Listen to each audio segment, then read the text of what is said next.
You and your brother really are alike, my lord. Though selflessness is a virtue, I beg you.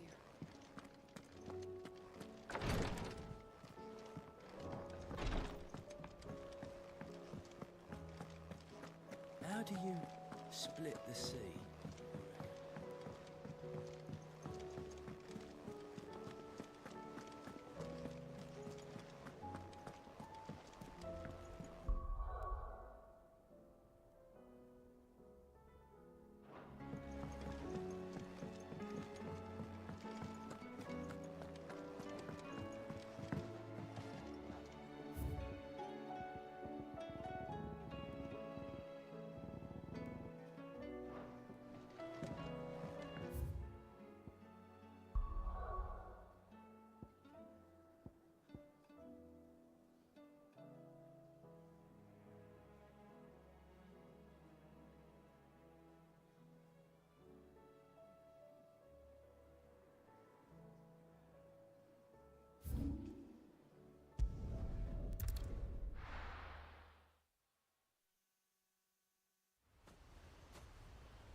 The Guardian saying we're supposed to grow our own food. The victuals Martha sends us are more than enough for me.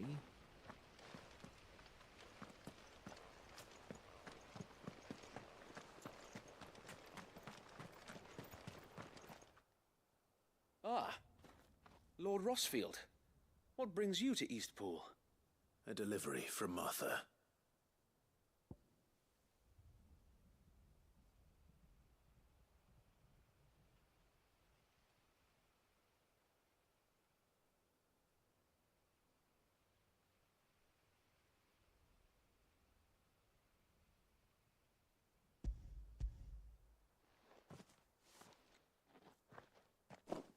These are Gizal green seeds. Martha's keen to cut the apron strings, then, is she? I jest, of course. You see, I had thought we might be able to revive the old wheat fields, but they'd long since gone to seed, only without the seeds. Martha was hoping he might be able to show the bearers how to plant and tend these, so that they'll be able to fend for themselves. That's not a bad idea. These bearers had only recently escaped their bonds before we brought them here. They know little of freedom, of providing for themselves and their loved ones. Unless we teach them how to live like free men, I fear that all we have achieved in bringing them here is to exchange one master for another. Not that myself and the Guardians have been the best example to them so far, subsisting almost entirely on Martha's charity as we do. It's about time we all started to provide for ourselves, bearers and Guardians alike. Unfortunately, we've been a little too busy of late to focus on much besides bolstering our defenses. There have been alarming reports of... The Horde is closing in. They're coming, so wait, all of them. Damn it all, I thought we'd have more time. Gather the men in the square. Send to the rest for reinforcements. Yes, Sir Wade. The Horde. A Kashek, a veritable legion of them. They've been seen prowling around the northern reaches for a while now. We don't have the numbers to hold back a swarm that size. I had hoped to build a perimeter wall so that myself and the Guardians might be able to defend the village, but Now you're out of time. Precisely. If reinforcements from the rest arrive before they do, we may just scrape through, but I fear that's rather an enormous if. What if you could call on reinforcements from Eastpool? You mean the bearers? We brought them here so they might live, not die, fighting for their lives. So wait. You said you lack men to defend the village. Are the bearers not men? Do they not wish to see Eastpool saved? Though they may not be trained soldiers like your guardians. What help they are able to offer could still prove the difference between victory and defeat. You're right, my lord. I will appeal to them.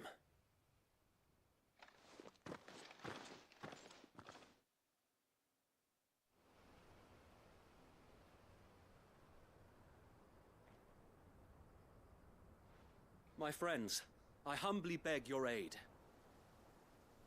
We Guardians are few and our enemies many. But I swear we can defeat them with you at our side.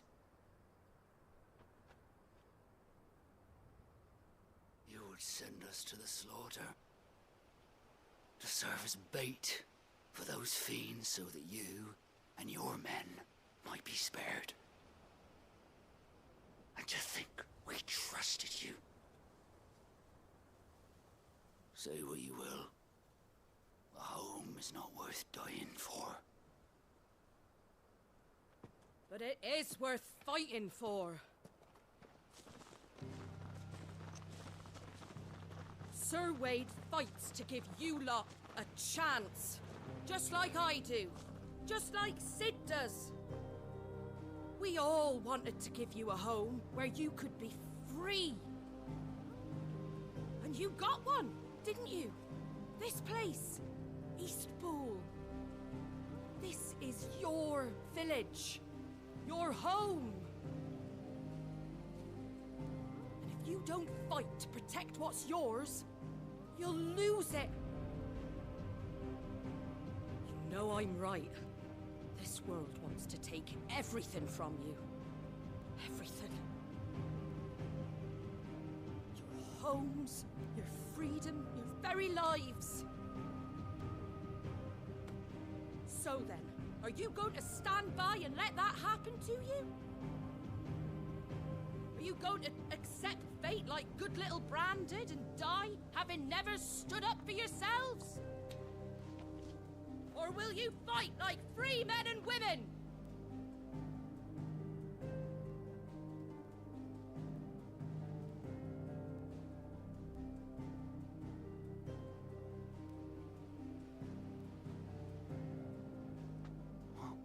What are you doing? All right. Give me a sword. I never dreamt I'd have a home of my own. And now that I have, I don't want to lose it. I will protect what's mine, or die trying. We all will.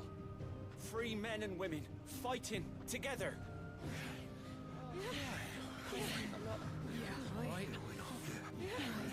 For Eastpool! For Eastpool!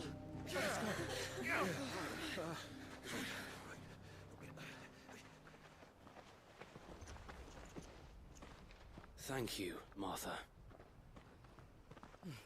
Don't mention it. Just promise me one thing. That you'll show them how freeborn fight. Gladly.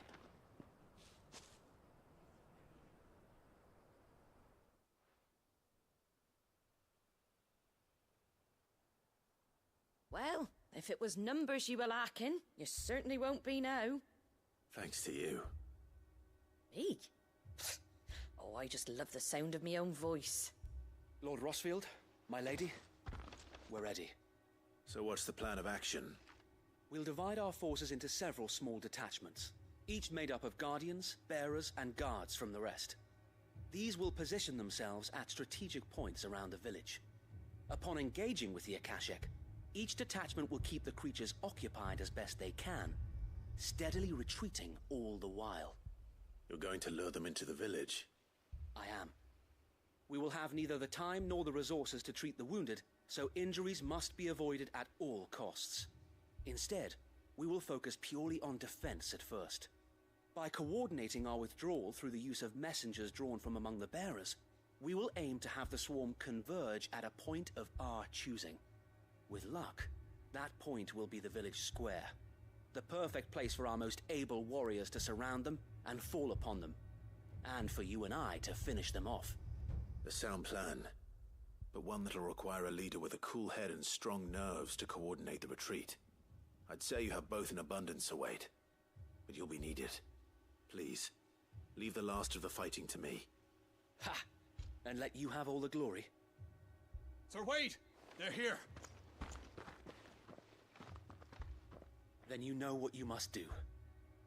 We work together, everyone playing their part, each shielding the other that no man might fall, that Eastpool might live on. For Rosaria! For Rosaria! We've no time to argue, my lord. I'll do as you ask. And I will do as you ask. Suppose we'd better do our bit too then, eh? Right you are, Martha.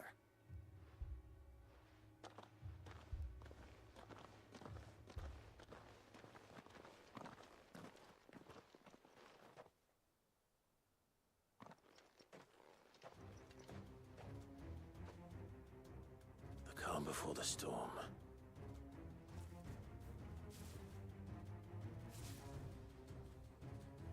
And here it comes.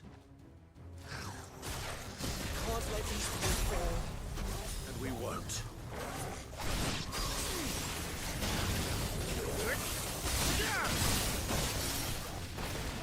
You're finished!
Looks like that's the last of them.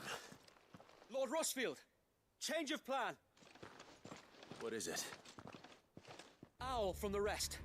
An Akashic curl's been sighted on Rhiannon's ride and is headed in their direction. Well, the better half of her guard is here. So Wade, how many Akashic remain in Eastpool? Hard to say. My men are still facing some resistance, but I think the worst is behind us. I could order a detachment or two to fall back and... No. Let them finish the job. You stay here too, Sir Wade. Your men need you. I'll go after the Curl. Join me only when Eastpool is won. If you're sure, my lord. May the Founder protect you.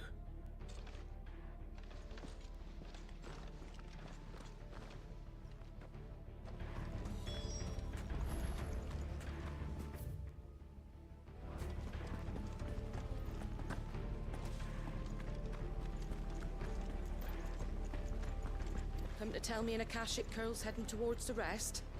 Get yourself down there. We can handle things here. Next one's mine. might not know one end of a sword from the other, but I can roast the bastards. Stay with me. We fight as one. The Coil was sighted on Rhiannon's ride back towards Martha's Rest. Found us speed you, my lord. Eastpool will be safe in our hands, my lord. You have my word.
There it is.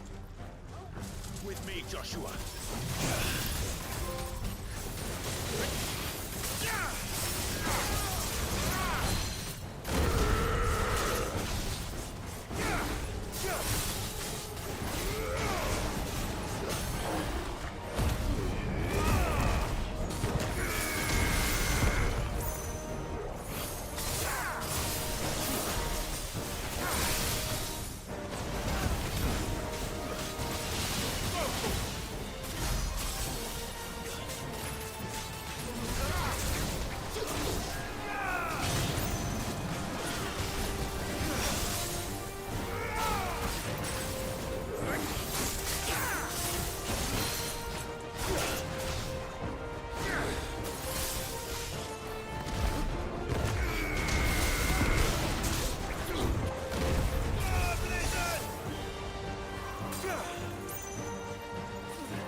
All right.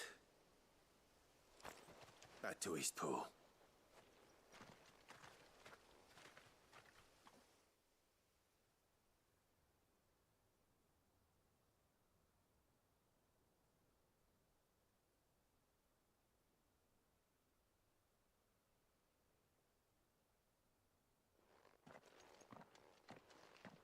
Lord Rossfield, the Curl, is it? It's dead. Thank the Founder for that. And for you, my lord. We were able to eradicate the rest of the Horde. I have guardians posted around the village to keep watch for further attacks, but all seems quiet for now. I hesitate to say it, but I think it might be over. I think it might.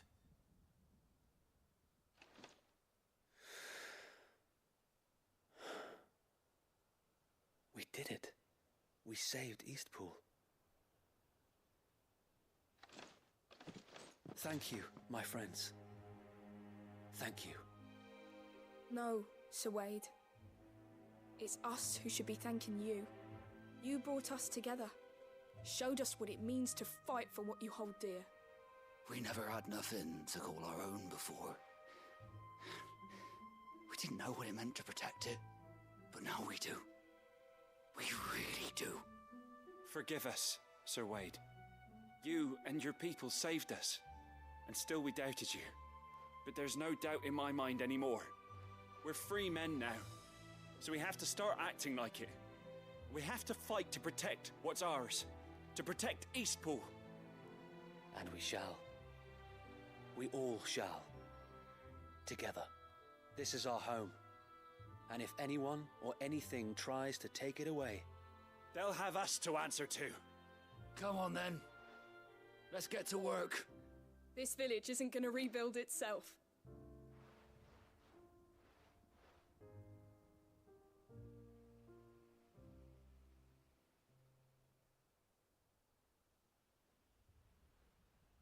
They're not slaves anymore. no. They're Rosarians. Your father took pity on the bearer's plight, and I believe if he were still with us today, this is what he would have wanted. I believe you might be right. I shall remain here, my lord, and do what I can to help rebuild the village. After all, this is my home now too, and I could hardly call myself an East Poolian if I didn't pull my weight. I think you'll find it's East Pudlian, Sir Wade. But you should be proud all the same. I'll have to pull my weight too. Can't have the rest getting outclassed. Speaking of which, I ought to be getting back. Can we continue to count on your support, Martha? Of course, and I'd be counting on yours too. Us Rosarians have got to stick together, haven't we? Indeed we have. And Clive, come by the Golden Stables when you get the chance. I ain't paid you for delivering them seeds yet. All right. I will.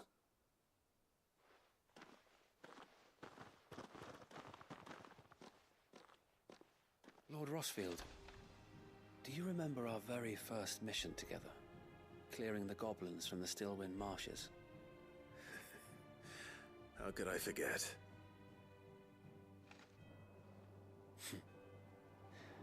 There's one sight that I shall never forget.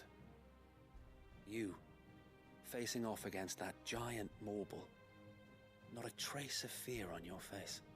Since that day, there have been more than a few times when I felt like giving up. When the odds seemed so stacked in the enemy's favor, I thought I may as well just lay down my sword and surrender. But every time, I would think back to the look in your eyes that day and remember what it means to be a shield. Know that whatever trials Eastpool may face, I shall never lose courage. Thanks to you.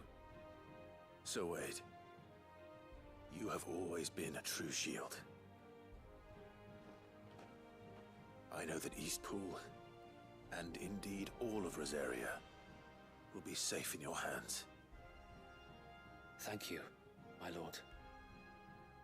I know the rest of the world will be safe in yours. I'll do my best. Thank you again for all you have done for me and mine, my lord.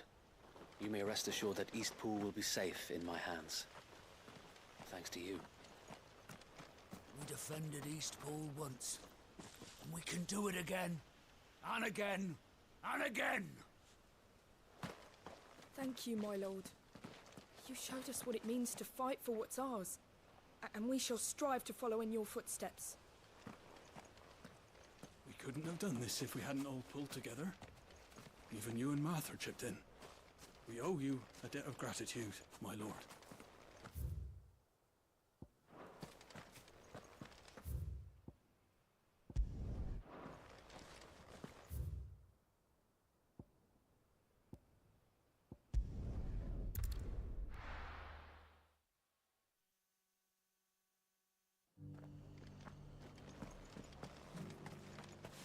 Guardians of the Flame were true friends to the rest.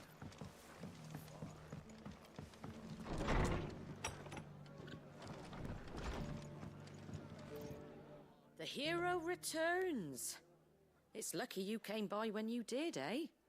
Not only did my seeds get delivered, but you went and saved Eastpool and all. I just did what I could. And it's only right that you get rewarded for it. Take it before I change my mind.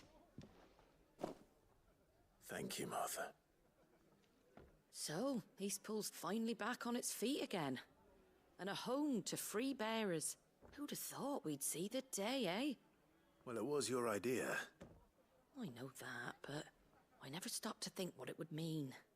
Bearers in charge of themselves, thinking for themselves, working for themselves. Like your hideaway, but not even hidden away. Though I suppose the rest ain't much different nowadays. You know,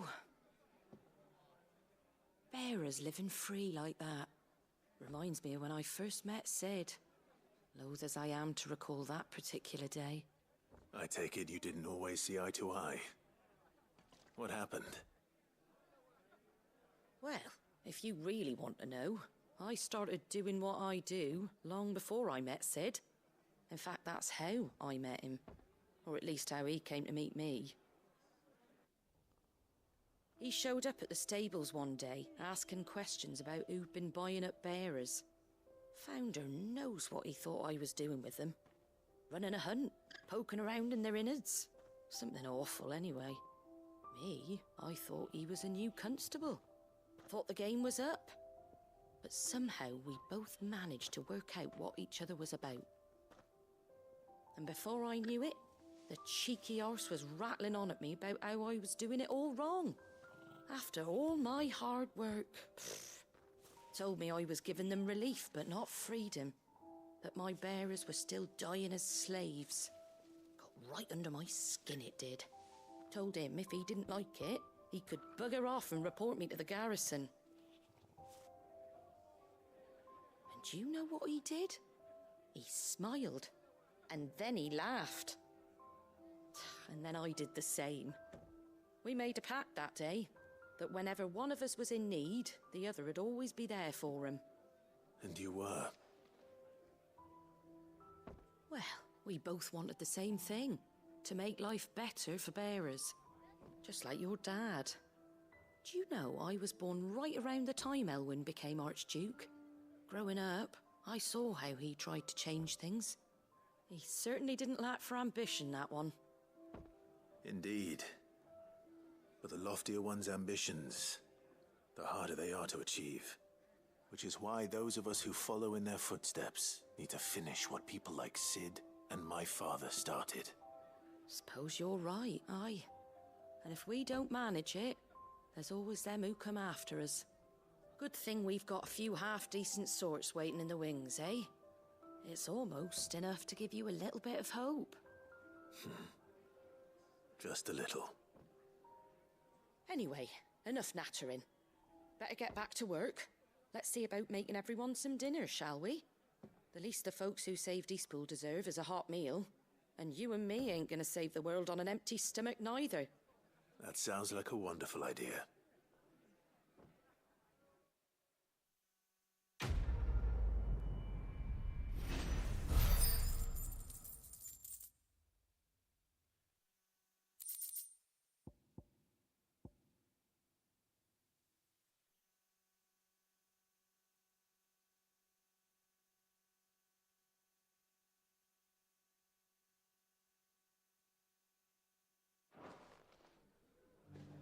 Don't worry, Clive. You went alone in this fight.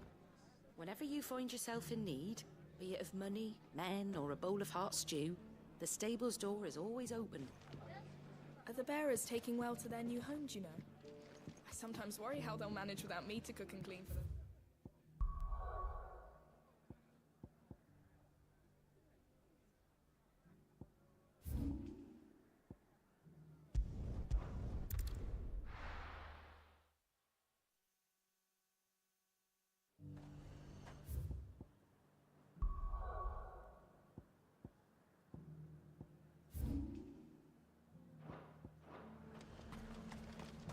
The Dominion's all but done for.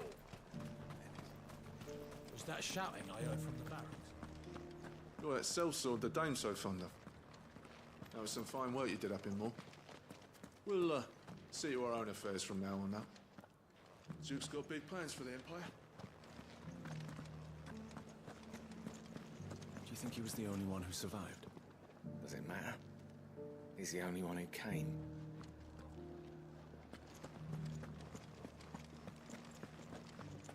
And you're just gonna fall into line? What else can I do?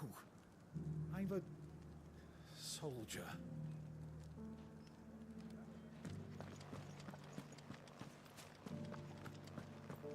I don't trust this Duke.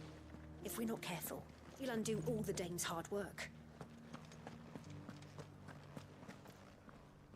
Oh, Clive. What am I to do?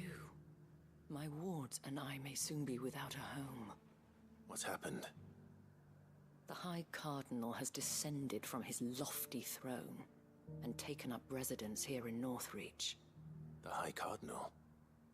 Leader of the Council of Elders, second only to his Radiance at the head of the Imperial government. Not that any of those things still exist. Now he goes by his noble title, the Duke of Oriflamme. And what does he want with Northreach? He wants to transform it into a military stronghold, a foundation upon which to build a new Sambrec.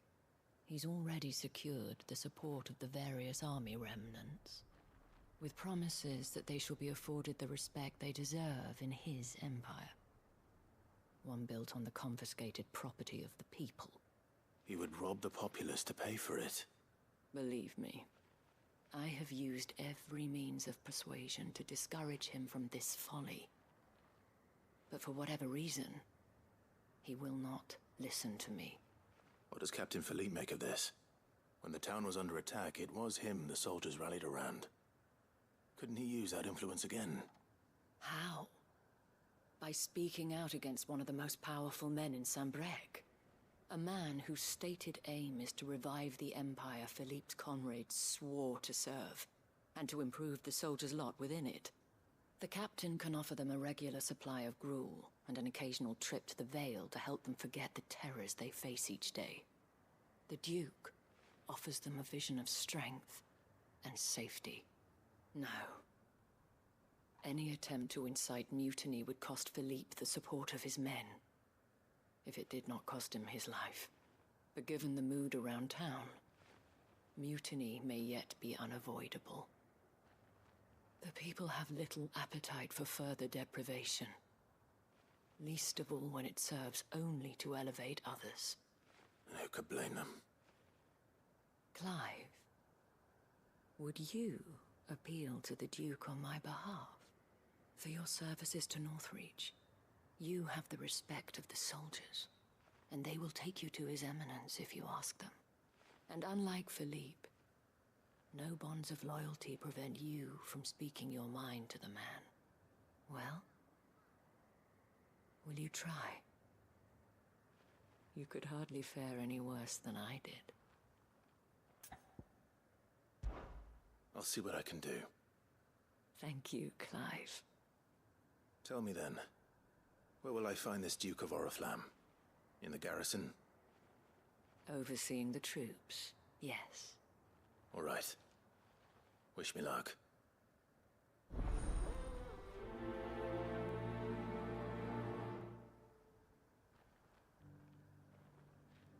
The fact that the soldiers trust you may well carry some weight with the Duke. He needs their support after all. I only hope that you can make him see sense before he tears the town apart. Might this Duke have been at the Remembrance ceremony? Let's hope we didn't make a strong impression. It's not only control of the garrison he wants, it's the whole of Northreach.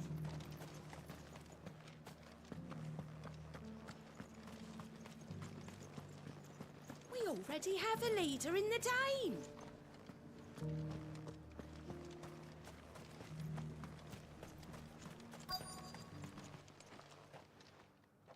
Halt. Oh, sorry about that. You're the dame's man, aren't you? You got some business with the captain? No, actually. With the Duke. I was hoping I might be able to speak with him. We're under orders not to let any civilians pass. But you should be all right. His Eminence has heard all about you and your heroics. Wait here. I'll go and ask.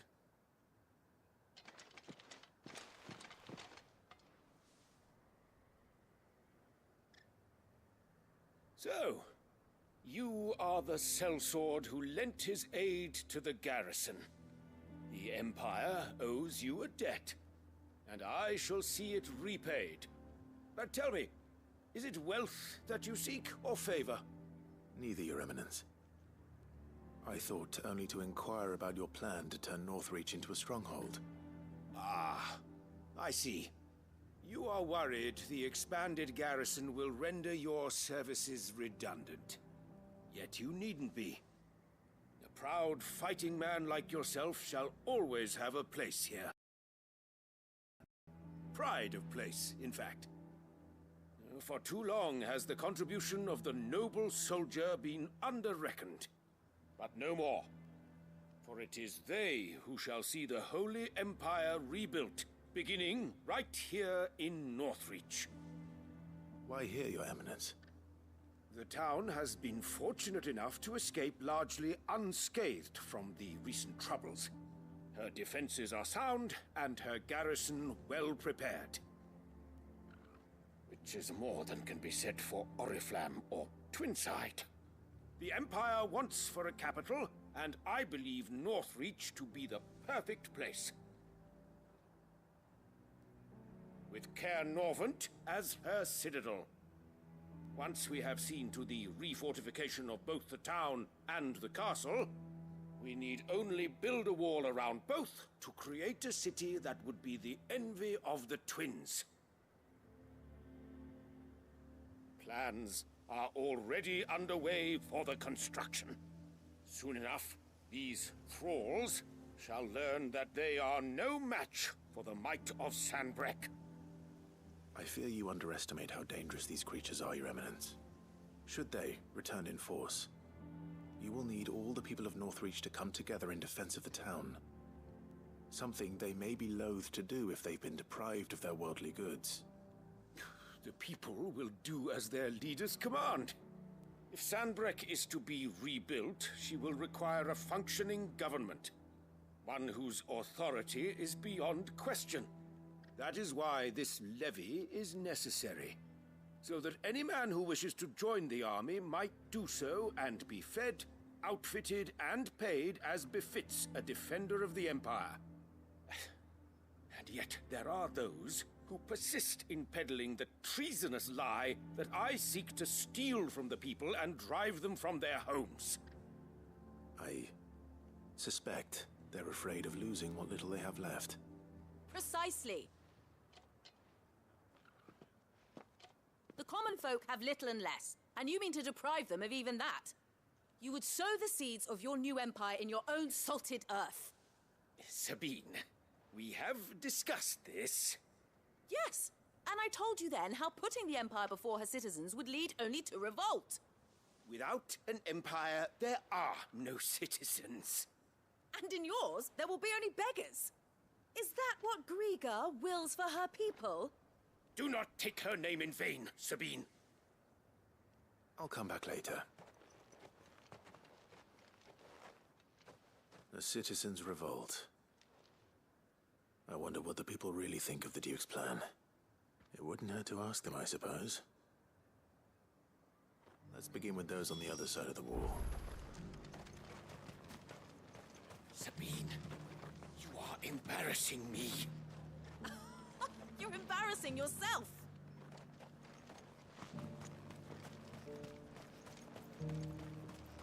One at a time now. There's enough for everyone. Thank you.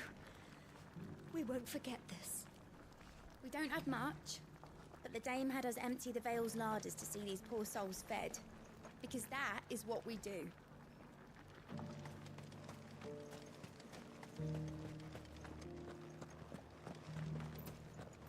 The Lord leaves his tower to build a new keep.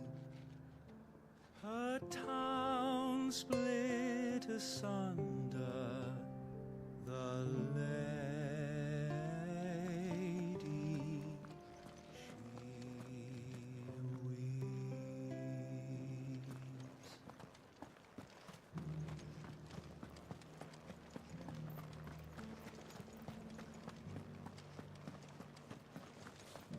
You're that sellsword the dame's so fond of.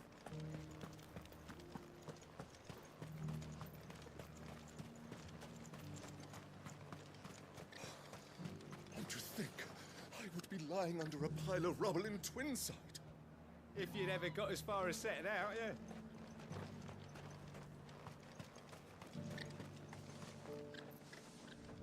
A question, if you don't mind. What do you think of the Duke of Oriflamme? Don't get me started. You build a life for yourself somewhere, earning for some noble to turn up and tell you you've got to hand it all over to him. If he thinks his name and his chains give him the right to empty our purses, he's in for a rude awakening. We'll do whatever it takes to keep what's ours. Whatever it takes.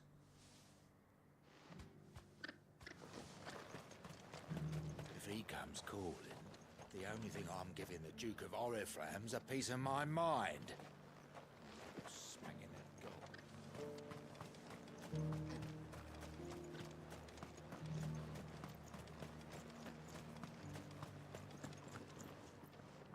All right there.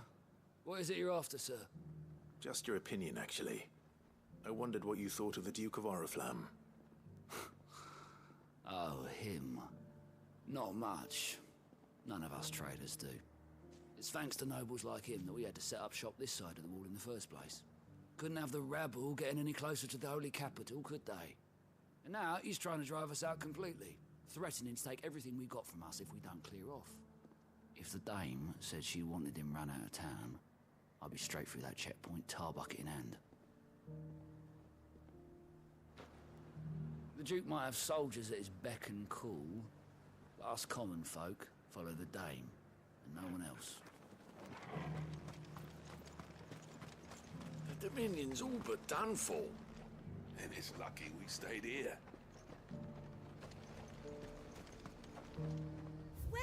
Welcome.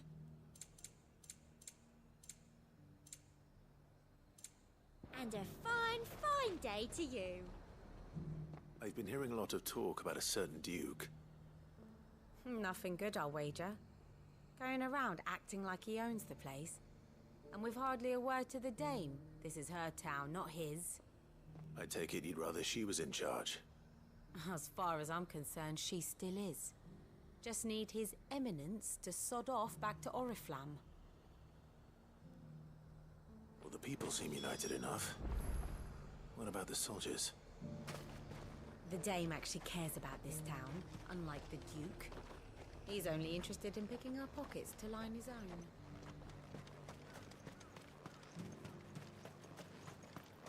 Was that shouting I heard from the barracks?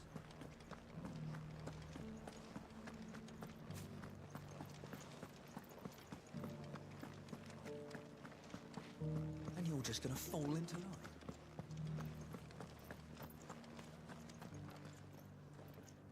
Excuse me, do you have a moment? I wondered if you'd mind sharing your thoughts on the Duke of Oriflamme. Well, he's made a lot of enemies coming in the way he did. I mean, look around us. You can see the state the realm's in. The traders might not like having the screws put on them, but if they volunteered a few more of their hard-earned gil before things got bad, maybe they wouldn't have to. I think the Duke's got a point when he says rebuilding the Empire's the best way of making sure we're all protected.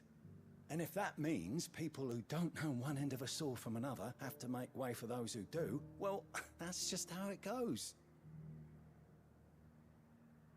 I mean, it'd be nice if we could all do whatever the hell we wanted and not end up being torn to shreds by a swarm of fiends. But we can't, so we've got to make sacrifices, just like the Duke of Oriflamme says. It's not only control of the garrison. Well, I think if we followed his lead, the town wouldn't stand a chance.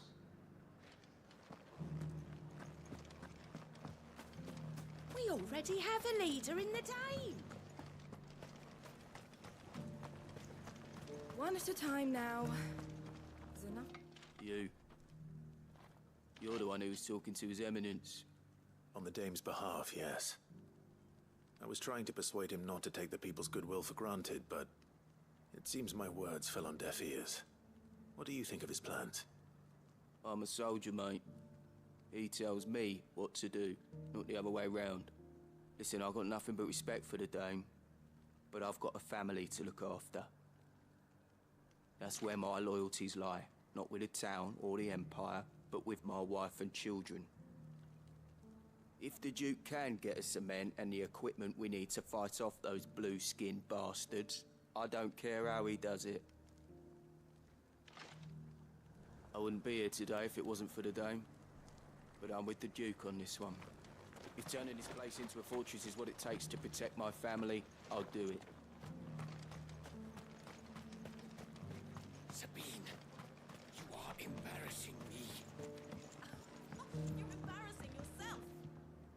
I hear the Duke of Oriflamme plans to turn this town into some sort of fortress. Do you think that's a good idea? It's not for me to say. All I know is that unless the Emperor orders me otherwise, His Eminence's word is law. Look, no one likes all these taxes and tariffs, but empires don't come for free. Once Sanbreque is back on her feet, we'll all reap the benefits. Let's see what Philippe makes of all this.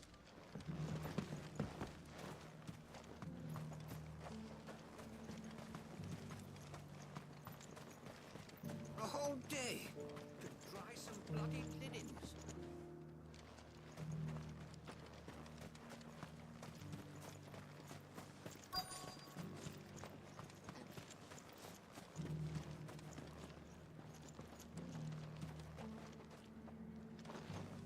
Welcome back. Wraiths give you any trouble? None worth mentioning. They're staying put for now.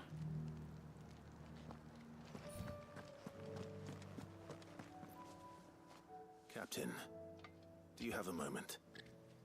For you? Certainly. Clive, wasn't it? Thank you for last time. How can I help you? I wanted to ask you about the Duke of Oriflamme. Do you intend to go along with his plan? But to tell you the truth, I'm in two minds. It's my sworn duty as a captain of the Imperial Army to obey his orders. But I can't say I agree with him. Philippe, I remember you saying that you became a soldier to protect the people you loved. The Dame included. That's right, I did. Well, she doesn't agree with the Duke's orders either. She thinks they could tear Northreach apart.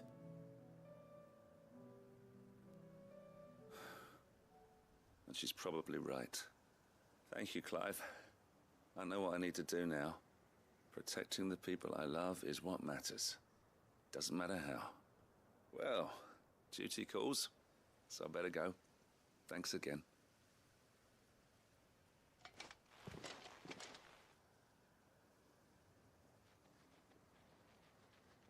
It seems Philippe wants to do the right thing at least.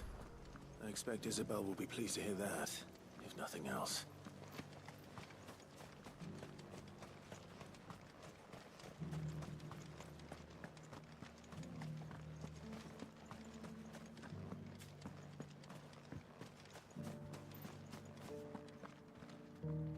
Ah, Clive. How did you fare? Were you able to speak with the Duke? I was, but...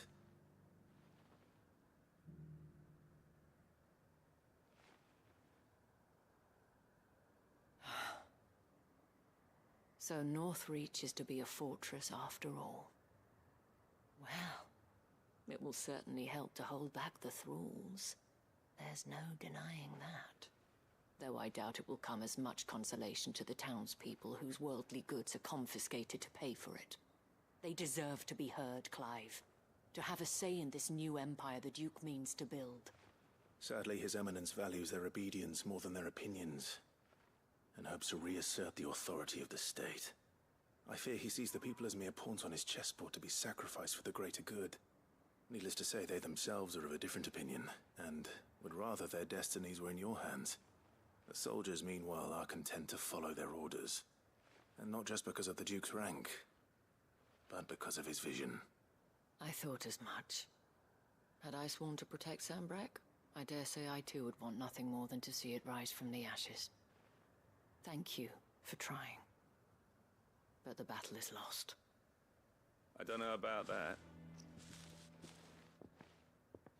What happened to your uniform? I handed it in, along with my resignation. Told the lads I wished them well, but that I owe it to those I love to call it a day. But why? Because I realize what really matters to me. Not following some nobleman's orders for the sake of it, but protecting what I care about. protecting Northreach. I honestly don't know when those monsters will return, but I'm certain they're not finished with us yet. And when they do come back, we need to be ready for them. We need to stand together, all of us. And with you to lead us, milady, I reckon we can do it. It was you who finally convinced me, Clive. There's no point following orders if they go against everything you believe. Indeed. All of us, standing together. That has always been Northreach's best hope, and one which still lies within our grasp. We have only to turn our attentions to the true enemy. Thank you, Philippe, for showing me what I must do. Anything for you, milady. Speaking of standing together, would you mind if I borrowed a few of the lads from the Vale to help keep watch around the town? I fear His Eminence has loftier tasks in mind for the guard. Not at all. Be my guest. Wouldn't be the first time.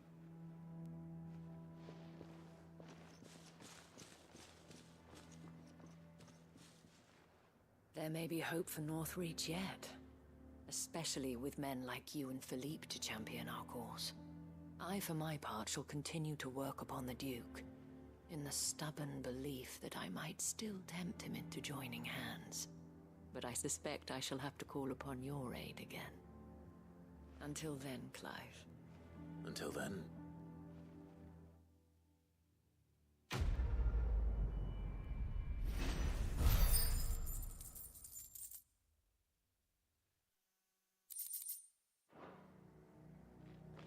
Despite my repeated advances, His Eminence has proven a difficult conquest. Fortunately, I am nothing if not persistent. But, be that as it may, I might yet need you to press the point.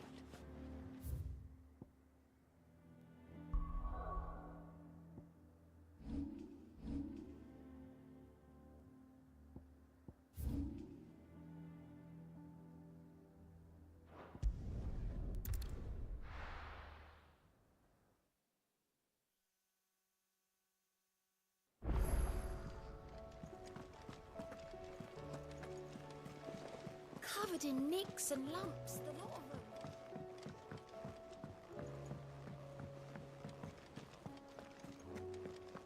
Orcs? In Randalar? What of the fist? Where it is, they held the walls. But only just. How may I help you today, Clive?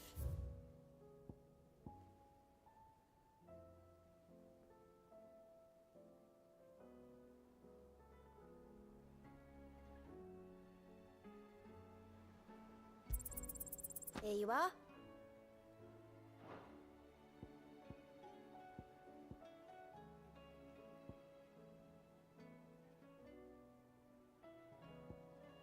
Best of luck out there, Sid.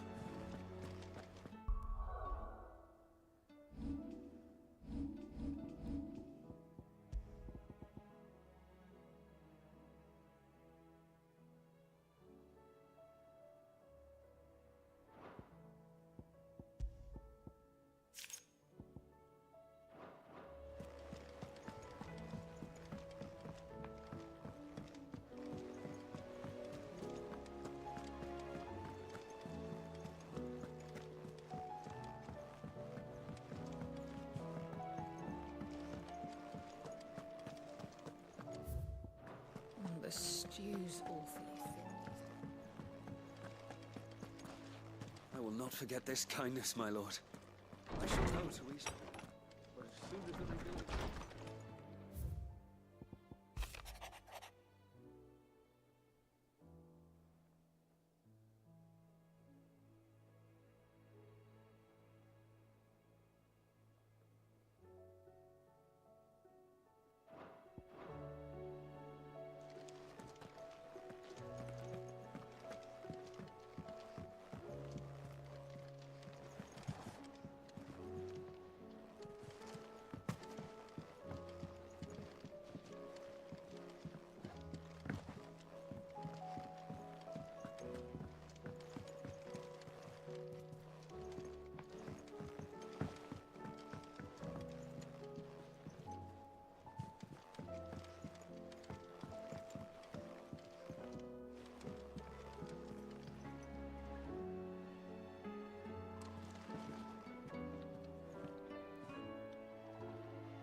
won't find a finer array this side of the strait.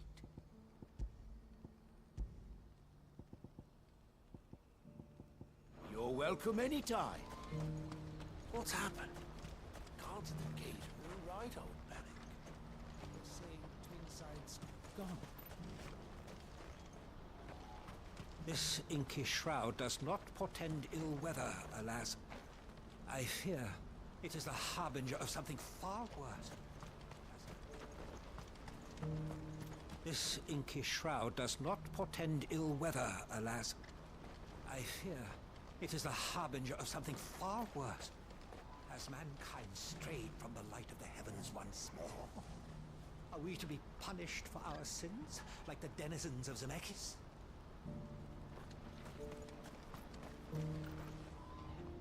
Ah, Clive. You'll be pleased to know that the negotiations are progressing well. That is good news. Yes.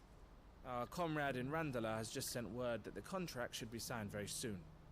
But I still have much and more to prepare. It's a huge undertaking moving this many bearers at once. You couldn't do me a quick favor, could you? What is it this time?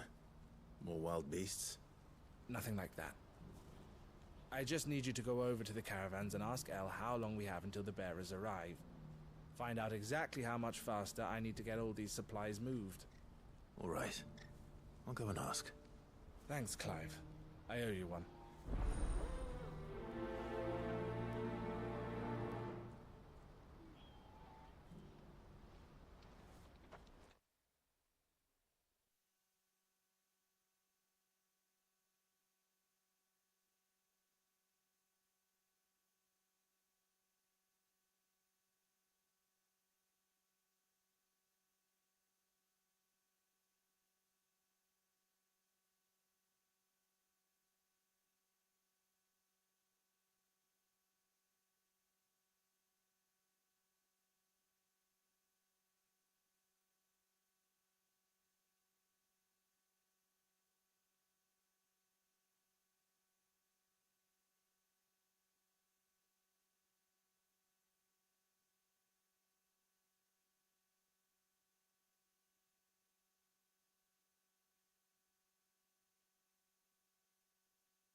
Don't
blame yourself, El. This is their fault, not yours. I know, but... No buts about it, all right?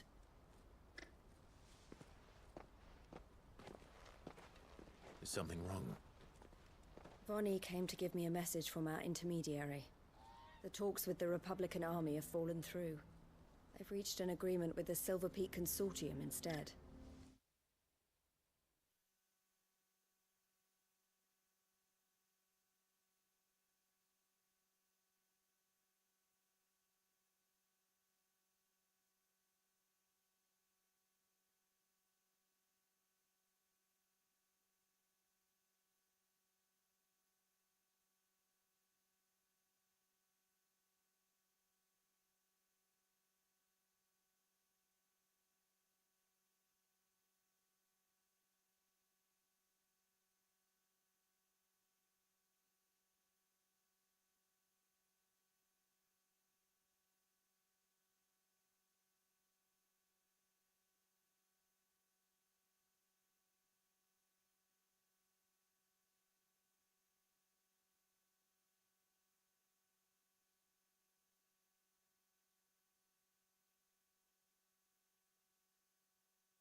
prices have fallen of late, we deliberately offered above the going rate to try and deter other bidders. But the consortium offered double what we did, and the army jumped at the chance. And you had no opportunity to make a counteroffer? None at all. And we were so close. Elle? What's happened? I saw Vonnie leaving. She didn't look happy. And with good reason.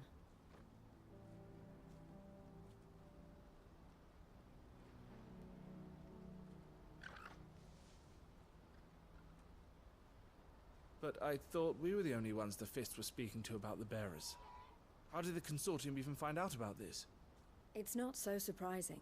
They have ears all over the Republic. This isn't over. The Consortium will have to sell these bearers eventually, and at the price they paid, buyers will be few and far between. I'm going to Randalar myself. Alone? You sure that's wise? Are you offering to be my bodyguard? How kind. Meet me at the checkpoint near the capital gates. I'll send an owl ahead and request a meeting. You go to Cashlock, Theo, and get everything ready. We've waited far too long as it is. Even if I fail to free these bearers, there will be others. Someone needs to prepare the place and keep any prowling beasts at bay. Oh, and that's me, is it? Well, it looks like I'm following orders till she gets back from meeting the Silver Peak Consortium, who've been doing their best to undermine our scheme. She'll never join them after this, surely. No, she said it herself. She still has plans for Cashlock, even if this one falls through.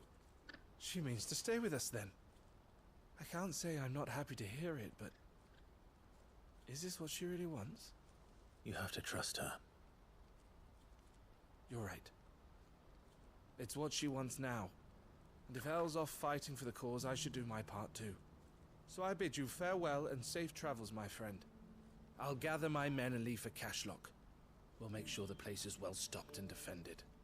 You go to Randalar and see if you can stop my sister biting the Consortium's heads off. If she won't consider her prospects, someone has to. I'll do my best.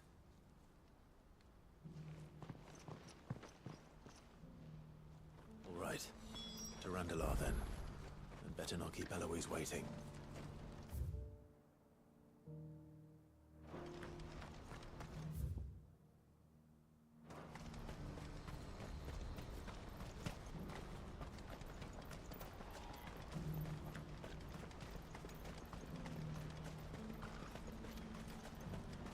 I wouldn't give for a hot meal. Would that we had anything to give. When are they gonna let us through? I don't know.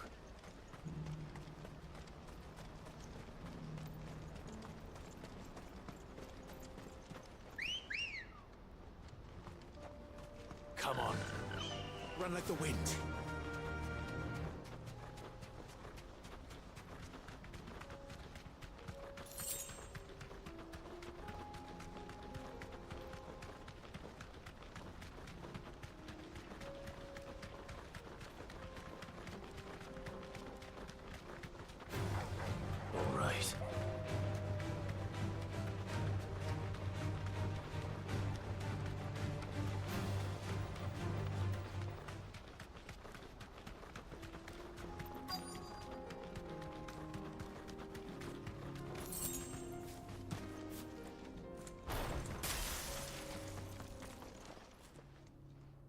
I hope I didn't keep you waiting.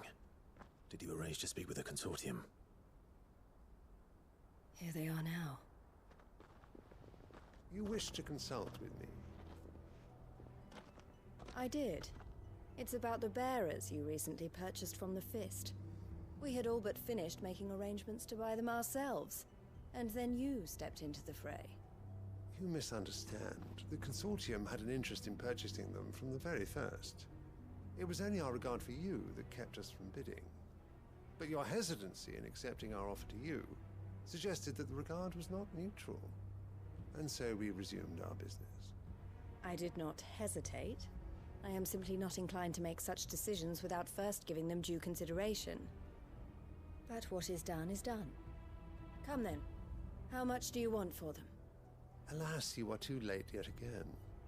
We rarely take on such Unconventional merchandise without a purchaser in mind. The bearers belong to him now. Who is your buyer? A trader from across the water. A most demanding fellow, if it's any consolation. He insisted the bearers be fed, dressed, even given their own bunks for the voyage over. That's what you get when you deal with continental types. I wouldn't know. Oh yes, the culture on the continent is quite different to ours. They pay good money for bearers not fit for the knacker's yard, and treat them like kings. But as long as they pay... That does sound unusual. No matter then. If they've already left our shores, there's little that can be done. Allow me to withdraw my interest. And with it, my interest in joining your organization. My associates will be sorry to hear that.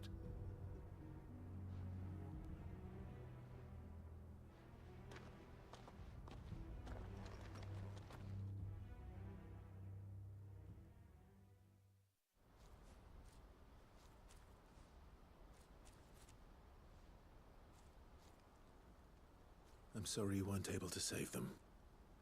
As am I. But I only have myself to blame. He was right, you see. The Silver Peak Consortium did intend to buy those bearers before I did. Their representative hinted at a possible purchase when he came to recruit me. I feigned interest in joining them in the hope he might be encouraged to tell me more. And he did just that. As soon as he left, I sent my own offer to Randalar. So you never... No. I entertained the Consortium's proposal solely so I could learn more about those bearers. But I was a fool to think they wouldn't find out. I knew exactly who I was dealing with. You tried. I did. And if what he said was true, the bearers are to be well treated. Which is something, at least. But they deserved more. I wanted so badly to see them freed. Eloise! Eloise! Word from Cashlock. The village is under attack. A pack of beasts have come down from the mountains, and there's a dragon at its head. Theo and the others are trying to hold them off as best they can, but the odds are against them. They need help, and fast. Theo! I'll go on ahead. Thank you, Clive. I'll gather some men and join you there. Just... make sure he's safe.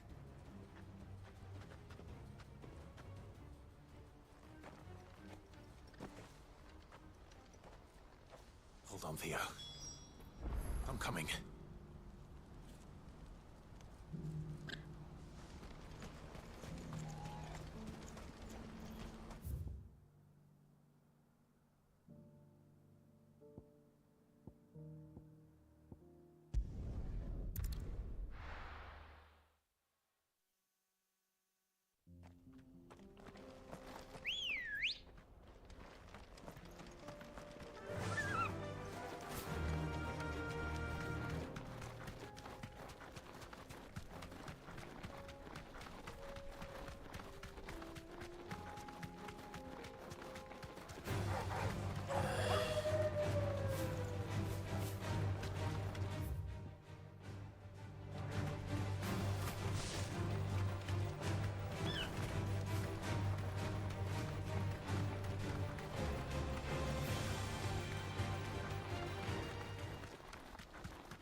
To the stables, girl.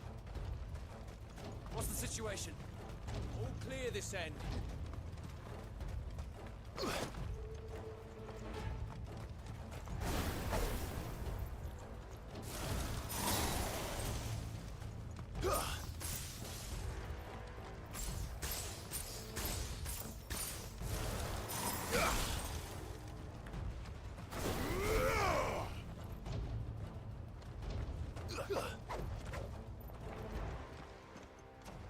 Where's Theodore?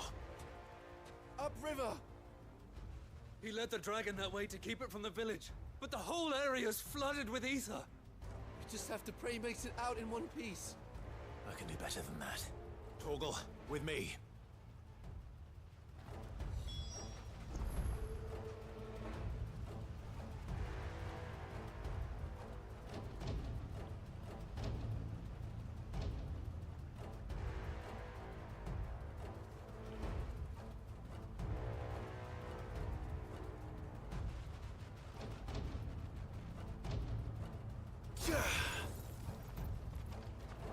Theodore led the dragon upriver. God's help him. I only hope he's still alive. There's an ether flood up ahead. I know Theo's a bearer, but even he can't stay in there forever.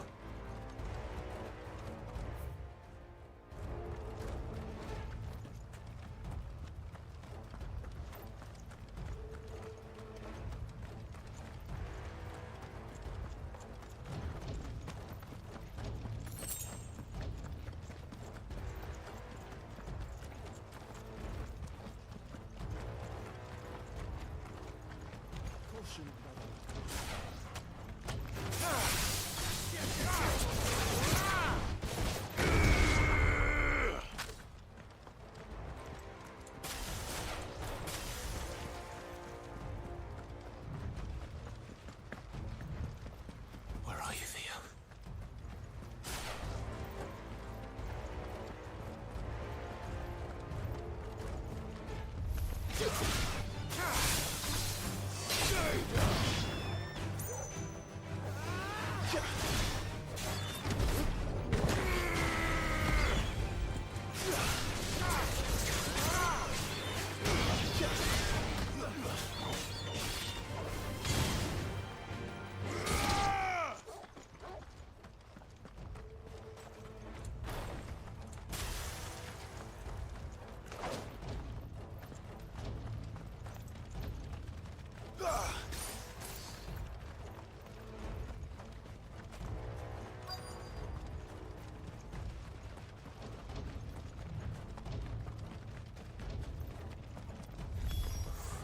Damn it. The ether's too thick. These creatures have already turned.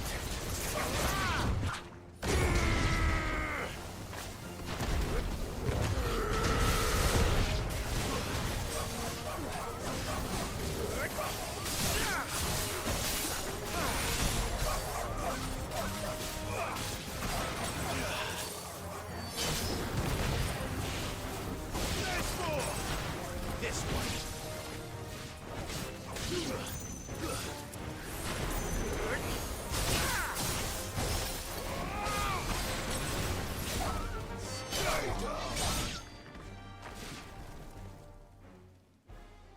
I can't waste any more time.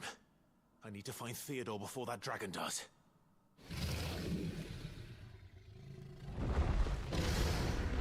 Looks like it found me. This thing's turned as well. This isn't going to be easy.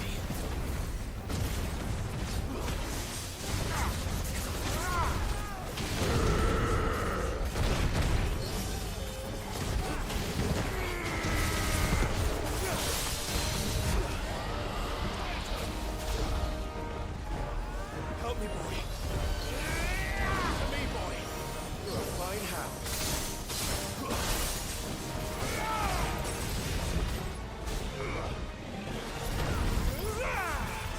Nice move!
Oh, you had me worried for...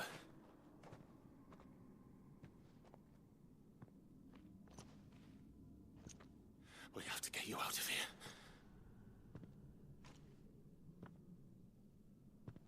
I think it might be a little too late for that. Bearer or no, there's only so much ether a man can take, and that Drake just wouldn't let me leave. You have my thanks, Sid, for finishing what I could not. For keeping Elle's dream. Theodore!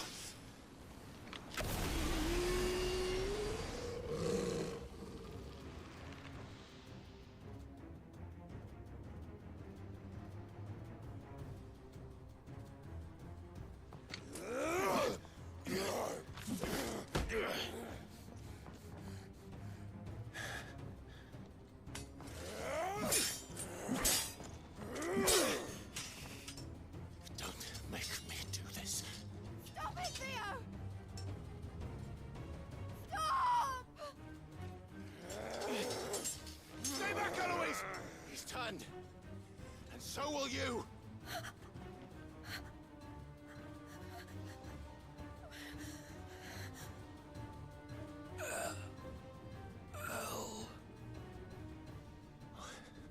Theodore.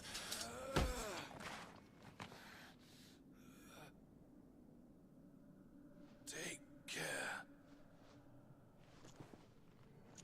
of my sister. Theodore, wait. Goodbye, Elle.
Thank you, Clive. I think I'll be all right now.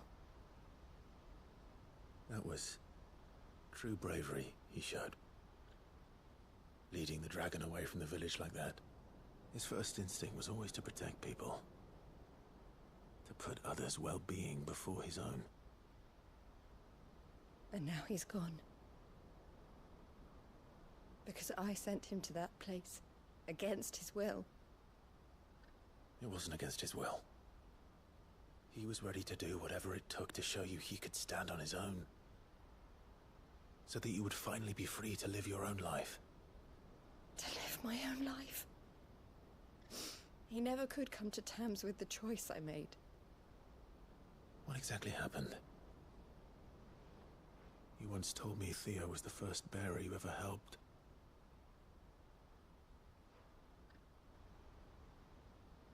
We grew up in Canva. We were born to one of the great trading houses. And I was chosen to inherit the family business. I had my father's head for figures, you see. Theo did not. While I studied the art of commerce, he played at soldiers instead. A late bloomer. In more ways than one. For unlike most bearers, it wasn't until his 15th summer that his powers awakened. My parents tried to drive him out of the house and into the care of the constables. But before they could, I took him into mine.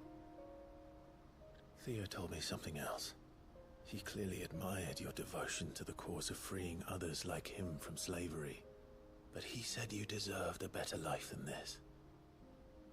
He wanted to free you from what he called your bonds, just as you freed him from his.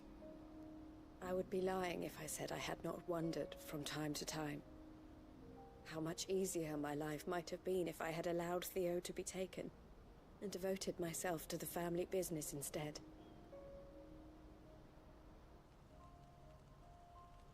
But I have never regretted the decision I made. Being with my brother meant more to me than tradition or reputation. I only had to look at him to remind myself of that night and the choice I made and the fact that I would make the same choice again in a heartbeat.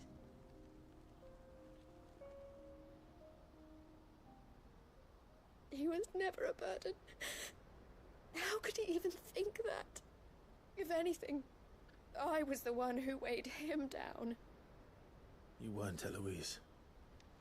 He said it himself, that he had always been grateful to you for saving him, and that he wanted to repay you by letting you live the life you were denied. Neither you nor Theo weighed each other down. You loved one another. You did whatever was necessary to continue living your lives together, and you always would have. You're right. All I ever wanted, all I ever did, it was so we could be together. Oh, Theo, why did you have to...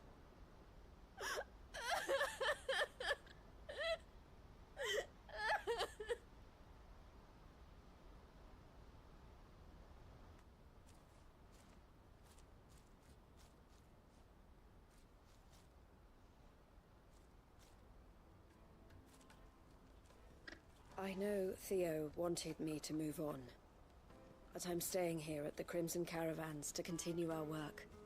We can make a difference here. We can help people, save them. I need nothing more from life than that. So I'll carry on doing what we do, ensuring that goods, people, bearers get where they need to be, bringing smiles to people's faces just like we always have, and to Theo's. Wherever he is. This is the life I have chosen.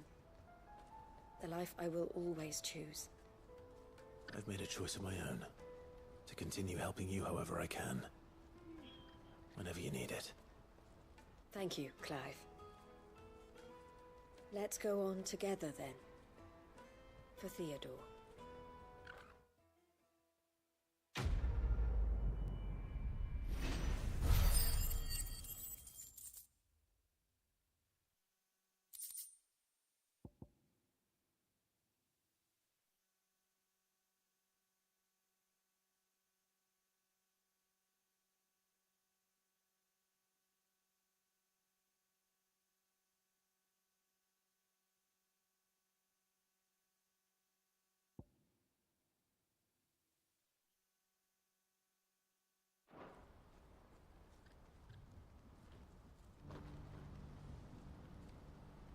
The Crimson Caravans is my family business now, and I would not exchange it for the world. I brought Theo here to be safe, and I have never looked back since.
Crimson Caravans is my family business now, and I would not exchange it for the world.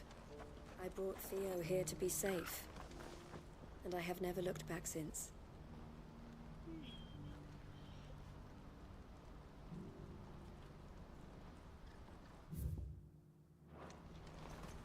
I've never seen Michelle cry before. Is Theo really gone then? He's never coming back. That's true, and we have to look after Michelle, just like Theo looked after us.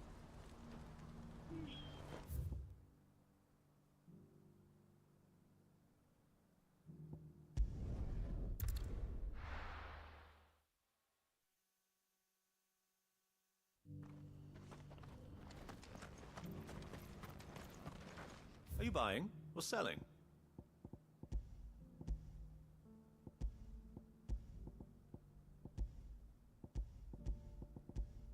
Take care.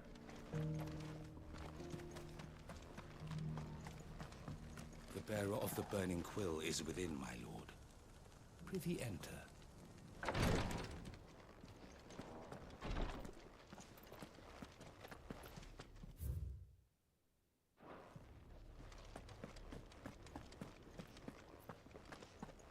The greater number of our order live among the masses, hidden in plain sight. Even here in Tabor, our brothers and sisters pose as common folk. If any should reveal themselves to you, I beg you keep their true identity secret.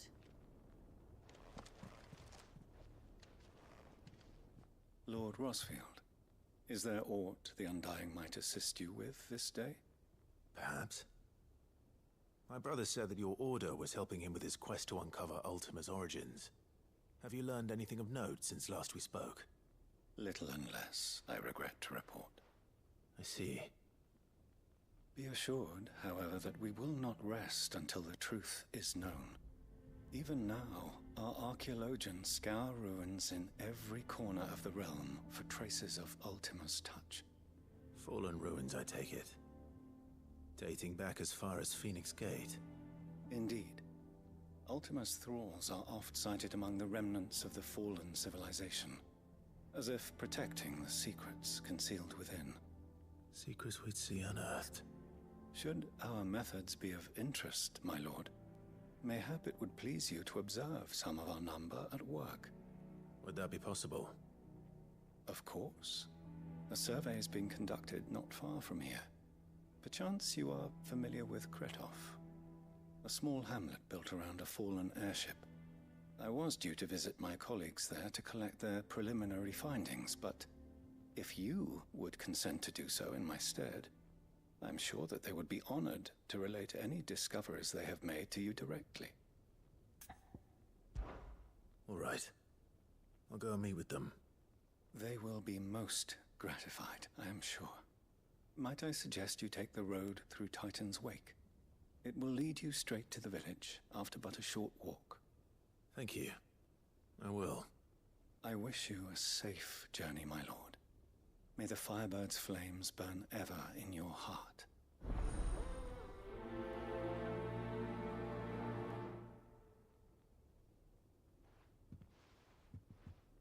My colleagues await you in Kretov, my lord. But say the word, and they will be only too glad to share their findings.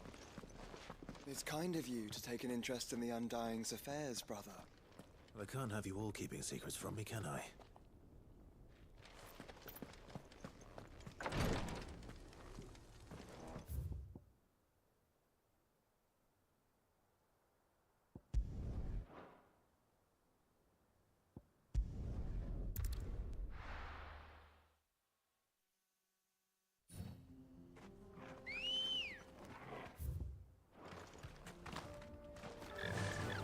Faster!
cozier.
Ready, go?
pay for this.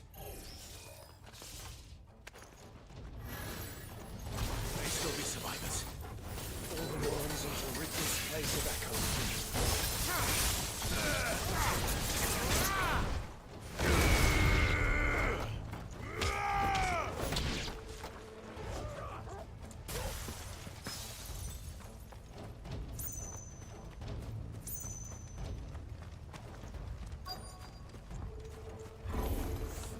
Whatever that thing is, I'd say it's their leader.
Should have stayed in the past.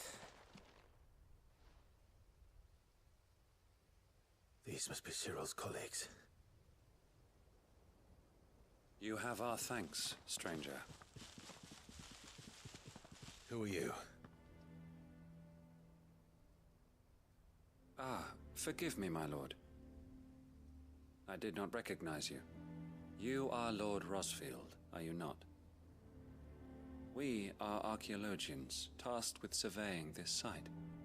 When the echoes appeared, our brothers here occupied their attentions. Thanks to them, and to you, we were, for a mercy, able to see our duty to its conclusion. You call that a mercy? Your brothers might still be alive if you put their safety before your duty. Surely this survey wasn't worth dying for. We are charged with uncovering Ultima's origins. A duty of the highest import, as I'm sure you will agree. And you think your dead brothers would agree with you too? I know they would. They gave their lives for the cause, an honor to which all Undying aspire. Now, to what do we owe the honor of your presence, Lord Marquis? Cyril told me of your work here, and I agreed to collect your findings in his stead. I see. That is most kind. Pray, take them then, with our humble thanks. May the Firebird's flame burn ever in your heart, as it does in ours.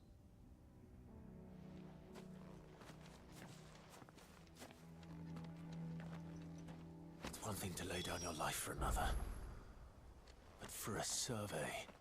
Forgive them, Clive. The Undying live by a very different creed, and nothing we say will change that. Come.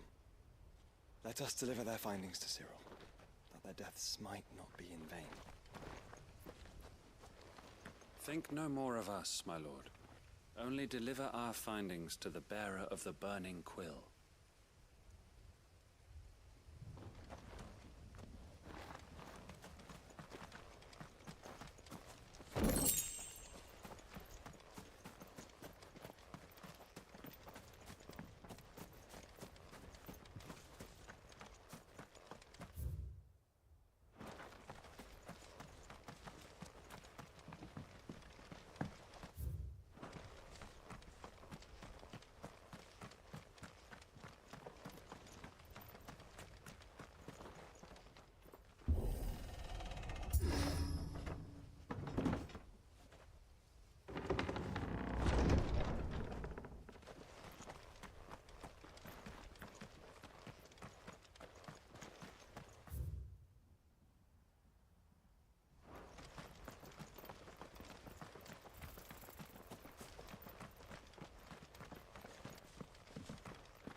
Let us continue then.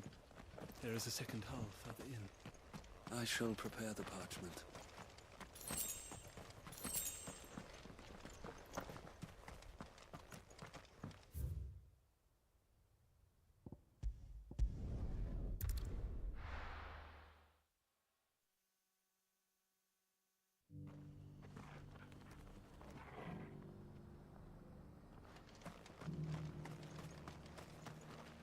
Are you buying or selling?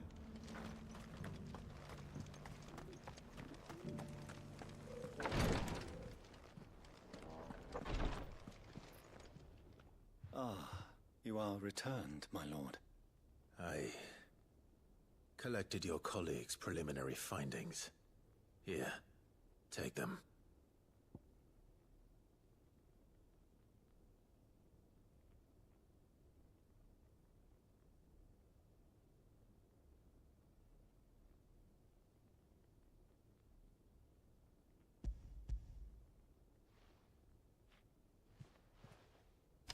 My thanks. I shall study them, and inform you forthwith if I discover aught that might aid you in your fight against Ultima. Cyril, your survey party suffered several losses in Kretov. Losses which could have been avoided, had the others not chosen to complete their work, instead of saving their friends. Were these your orders? No. This was their choice. Every Undying devotes his life to the service of the Phoenix. It is our sole duty, and should we die in discharging it, so be it. Even when death is avoidable.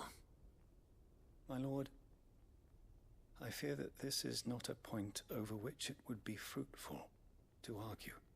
The Undying have served the Phoenix for countless generations, and your opinion of our methods, however earnest, is not like to change them. We live to serve the Phoenix. Our very order exists for that purpose, and that purpose alone. Cyril, I know that you and your brethren answer only to Joshua, but allow me to offer you a word of advice. It does not further the cause of the Phoenix to have his loyal followers surrender their lives without good reason. Provide your survey parties with an escort, that they might live to do their duty for years to come. Think not only of how you can serve the Phoenix, but how Joshua would want you to serve him. Please. For all our sakes. I thank you for your advice, my lord. If you will permit me to respond, our faith in his grace, Joshua Rossfield, is absolute, and we of the Undying will do what we believe is right to fulfill our duty unto him. As first shield to the Phoenix, I am sure you understand what it means to do one's duty. I do. Then we are of the same mind, and it is my hope that we may continue to do our duty together.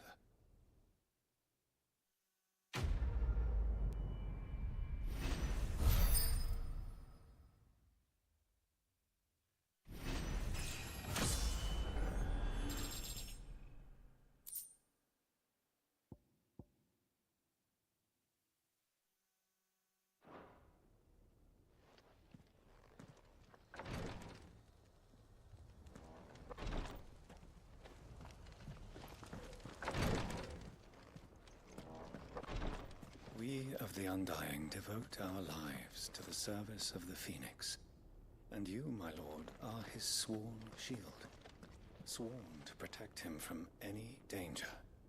We both have our duties, so let us see them done. I thank you for assisting my brothers and sisters with the survey in Kretov, my lord. There are magics beyond mortal ken hidden among those ruins, and others like them. If we can learn their secrets, mayhap we can use them to resist Ultima's might. The bearer of the burning quill is within, my lord. Prithee enter.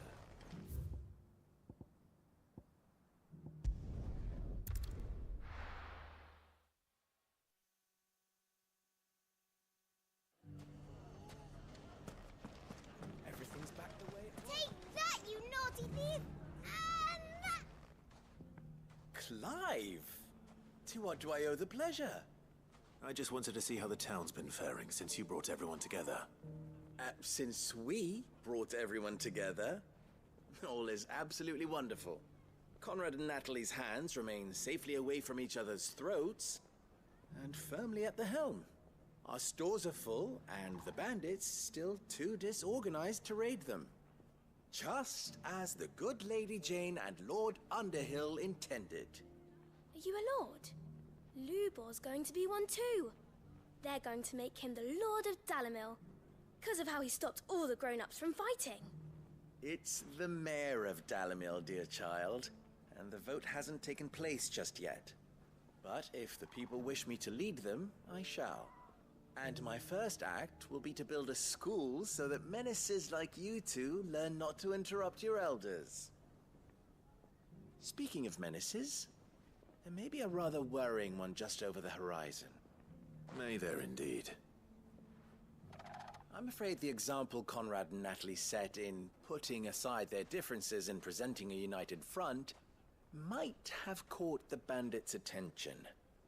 And they might have elected to take a similar approach. They have formed what one could call a League of Outlaws, and they grow more organized by the day. We'll fight them all off just like last time, no matter how many of them there are. Won't we, Lubor? Of course we will.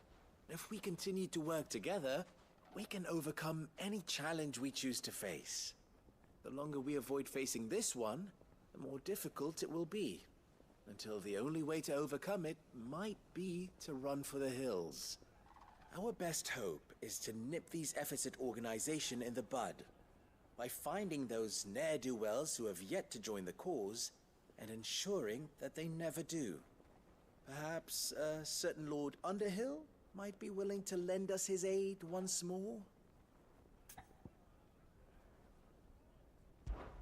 How could I refuse? Thank you, my lord. Victor will fill you in on the particulars. I have him stationed by the Desert Gate, receiving and collating reports from my scouts. Such an amenable soul. He reminds me of you. I'll go and speak with him.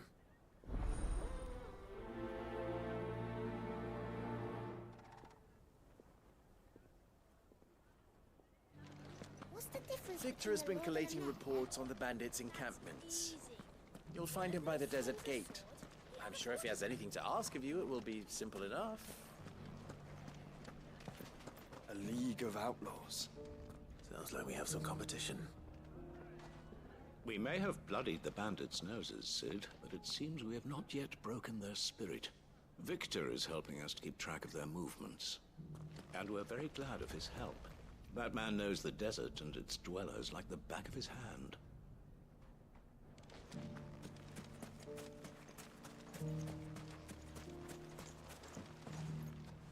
Still in Dalamil, Victor? Ah, Sid. I thought you'd have returned to Cosnis by now. I did. Then I came back. I've developed something of a fondness for the place. And having worked so hard to see it saved from one fate, it would seem remiss to abandon it to another. A sentiment Master Lubor certainly isn't shy about exploiting. Hence my doing his bidding yet again. You're not the only one. What does he want you to do? He asked for my aid in putting down the bandits. And he said that you might be able to help me find them. Then you've come at just the right time. I was on my way to speak with Conrad about how to organize our forces. There are more camps in the vicinity than we can safely strike at once. But we must strike together, and we must strike soon at as many camps as we can. We can't give this league of theirs time to rally its forces. All right. Which camp shall I take? There's one upriver. Just out there, across the dunes. Leave it with me. The camp is in the desert to the north of here. You know what to do.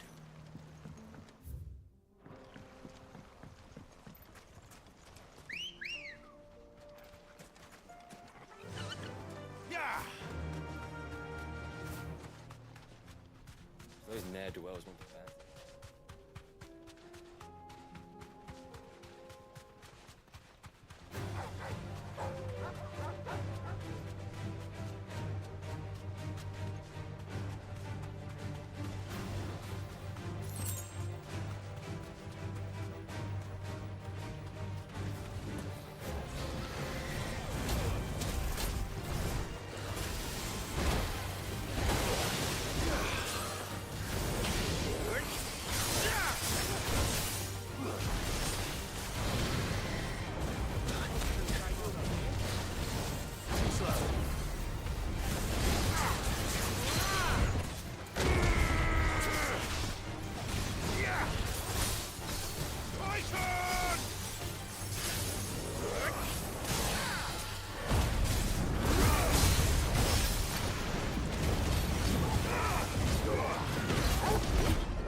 This is no time to ride.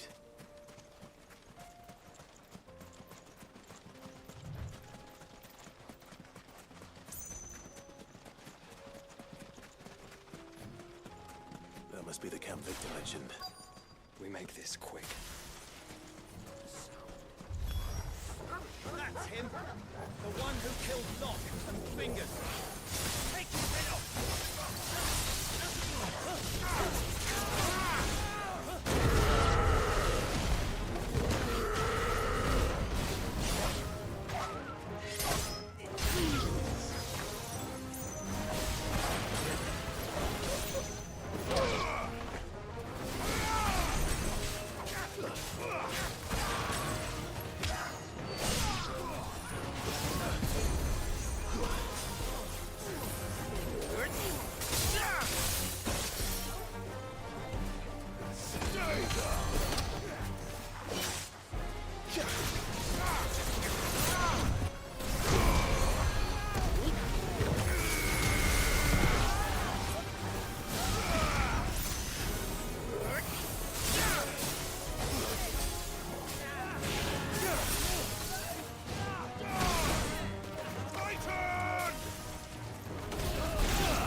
I'd better let Victor know. Sid, where are you? Ah, I see the bandits didn't pose you any trouble. No, but that's not why you're here, is it? No. Something's happened. We need you back in Dalimil. What is it? The whole town's in uproar. They're saying that Lubor is a bearer. What? Seems that one of our parties wasn't as thorough as they should have been. They let one of the bandits escape, and his escape route took him right through Dalimil. Some of the children spotted him, and he was about to silence them. And when Lubor felled him with a bolt of magic, and without a crystal. But that's not possible. It is, if he's a bearer and has been hiding it all these years, which is what people are saying. If he has, well, I wouldn't blame him. No man is branded by choice. Still, all those people see is a man who's lied to them all his life. One who has made a leader of himself when the world believed he should have been a slave. Fuck. I don't know where we go from here, but I know one thing. Lubor needs all the friends he can get right now. You're right.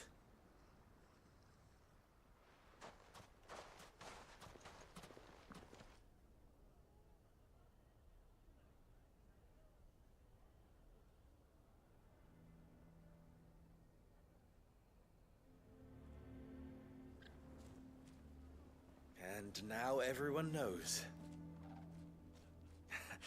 I made it a habit to keep a crystal close at hand for just such an occasion. And when that occasion arose, I forgot to reach for it. Well, it was bound to come out sooner or later. We're sorry, Lubor. We tried to keep running. But we just couldn't anymore. There's nothing to be sorry for. I rather enjoyed playing the hero for once. All that matters to me is that you two are safe.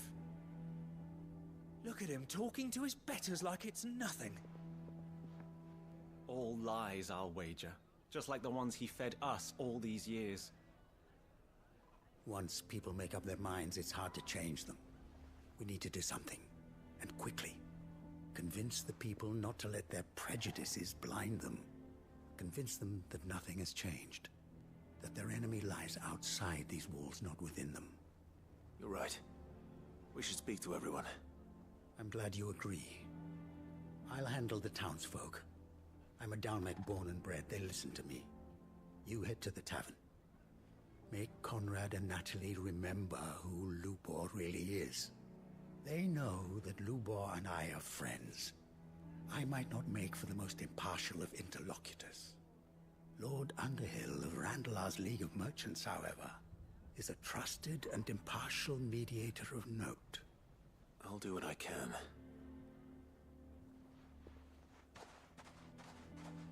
Lubor, stay here with the children. I can't promise anything, but we'll try. And that is all I can ask of you.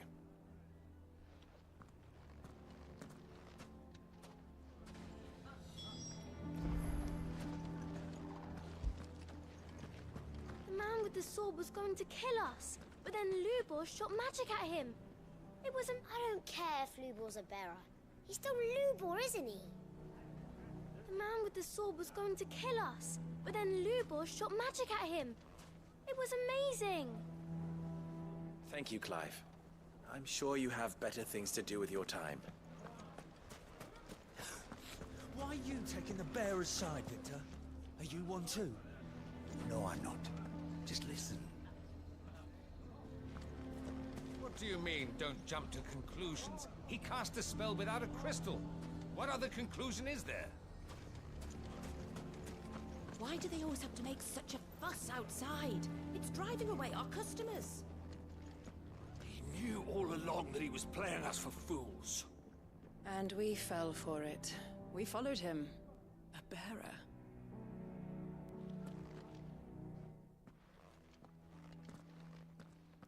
Forgive me for disturbing you, but could I have a moment of your time? I've seen your face before. As have I. Lord Underhill, wasn't it? Of the League of Merchants. That's right. I wanted to speak to you about Lubor. The rumors that he's a bearer. All true, I'm afraid. He'll never be mayor now. Not if I have anything to do with it. But what of his wares? Bearer or no, his steel is highly valued throughout the Republic. In this, at least, he's done the town a service. Might that not earn him a little leniency? Leniency? He pretended to be one of us when he was laughing behind our backs all the while. I'm sorry, my lord, but he lied to us. He lied to you. He cannot be trusted. So what do you propose? Will you drive him from his home? Close his forge? Perhaps. That is a question for the people of Dalimil. And they will thank you not to get involved.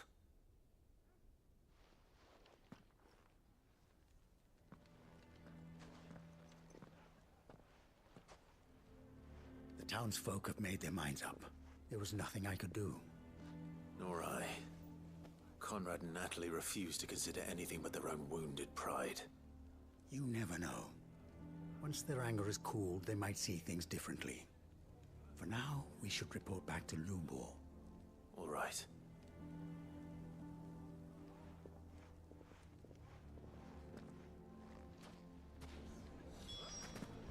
Why the hell would Victor take the bearer's side?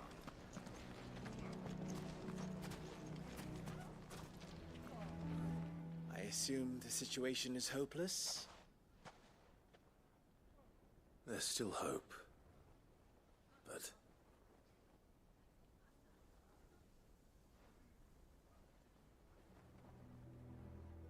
But perhaps not in this lifetime, I think it's fair to say.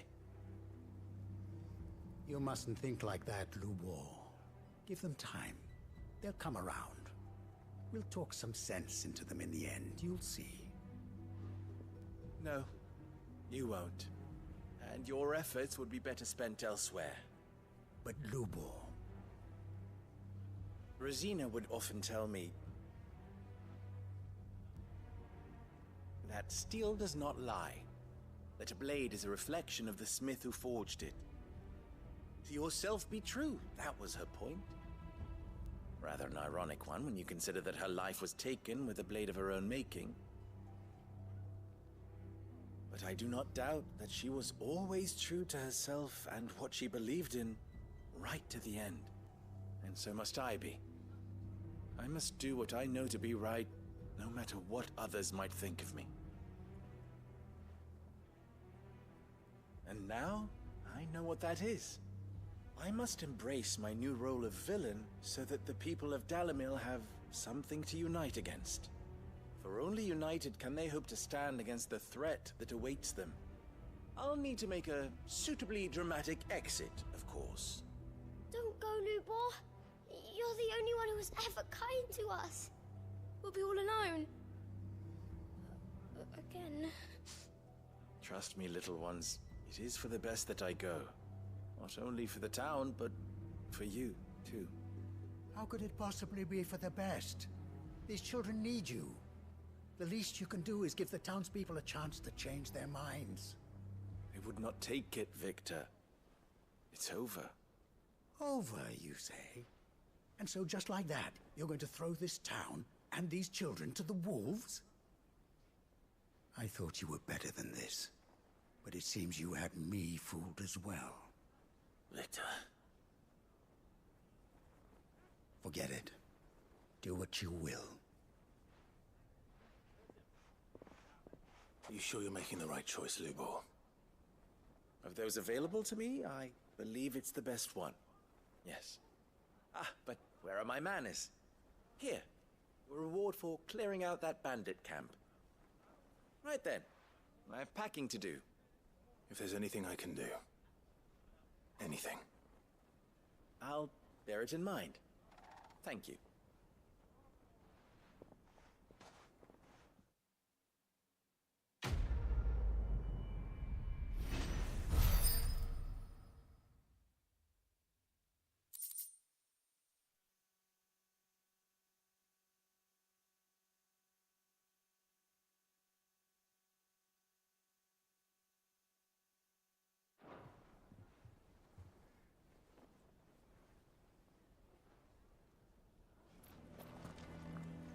I'm going to go with him. Why didn't he tell us? Why is everyone being mean to Lubor? He didn't do anything wrong. If you're going to try and convince me to stay, save your breath. I will not put those children at risk.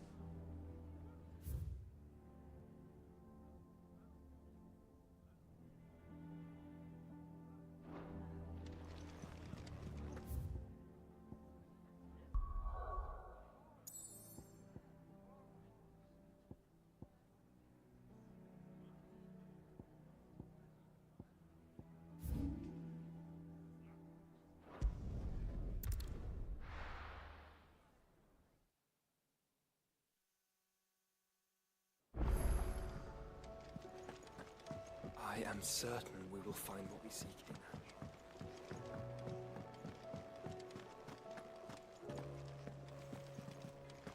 The stew's awfully thin these days.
The sound of ringing still.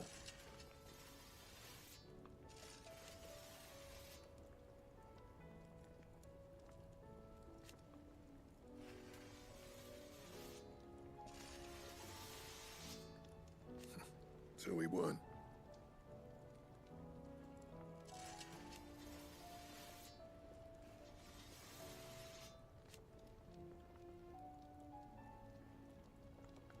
Who knows?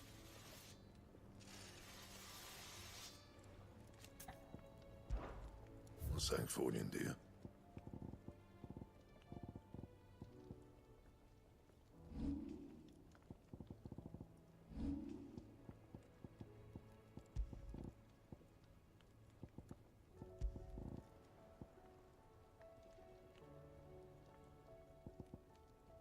That it? Fine.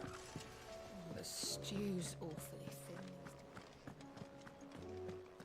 Hope adrift on foam-flecked peaks, despair looms below.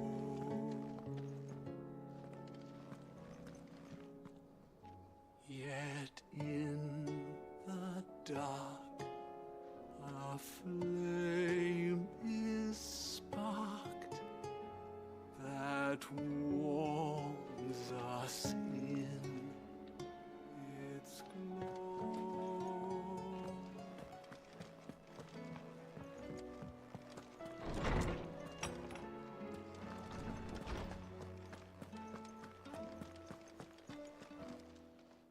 I was wondering when next you'd visit.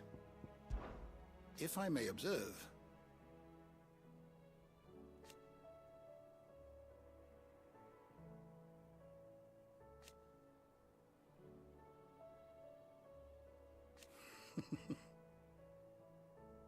history can wait. I have a few new notes that might interest you.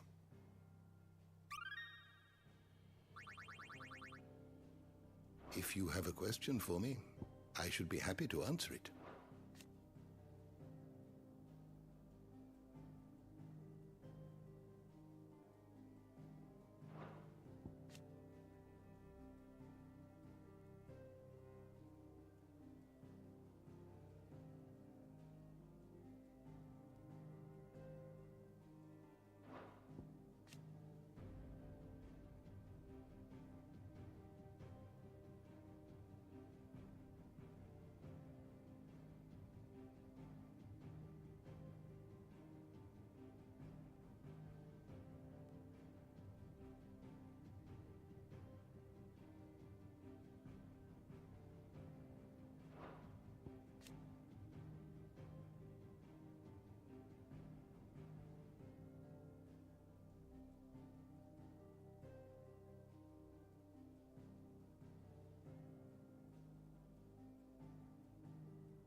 always welcome, Clive.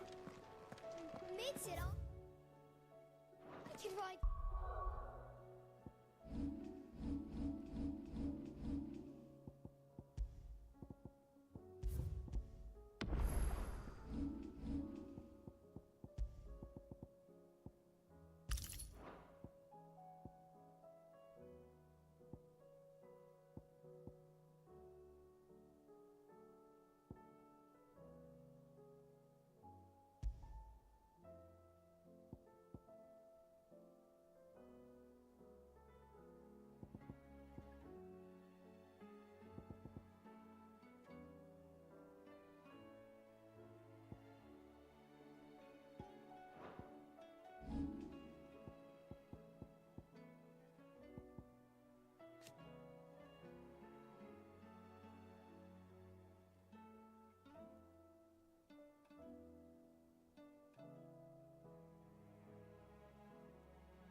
The Enterprise next.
Reckon it'll be a long walk to the capital if we follow the cliffs.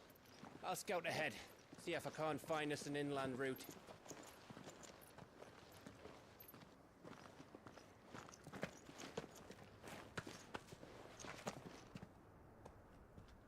Clive.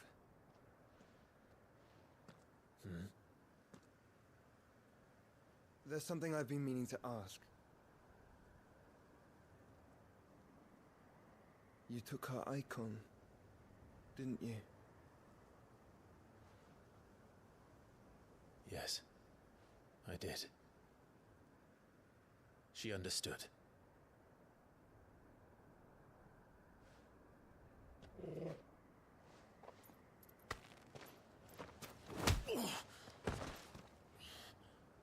Oh, she understood. Understood that you decided to save the world all on your own, and that you'd die without her power. How dare you make her choose? You knew damn well she'd never refuse you. But I will. You can't keep pushing us away, Clive. The world is ours to save, not yours.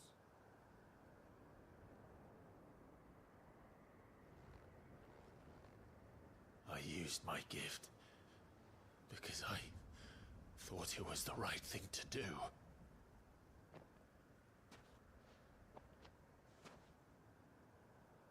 And you truly believe this will save you? Will save us all? I do.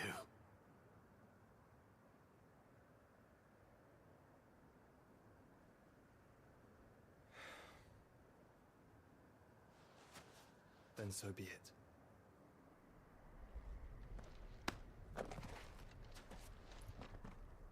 Just don't forget, you're not alone.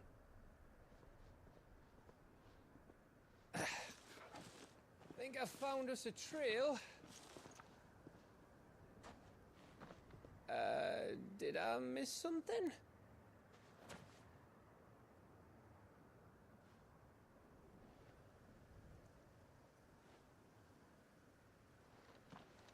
Only that Joshua didn't. I don't get it.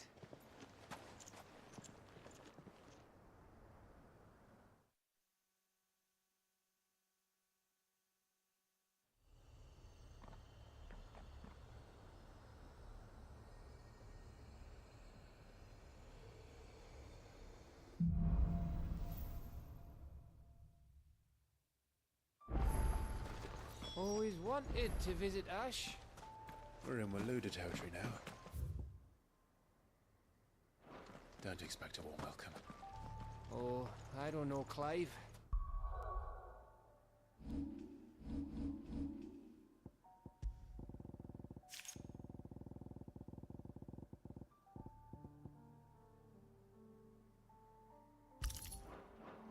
That castle over there looks inviting enough. Shall we sample its inhabitants' hospitality?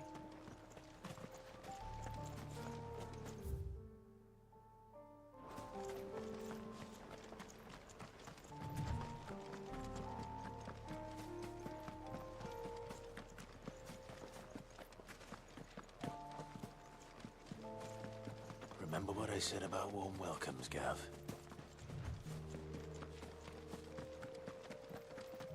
Oh, this place is as dead as Grieger's ghost.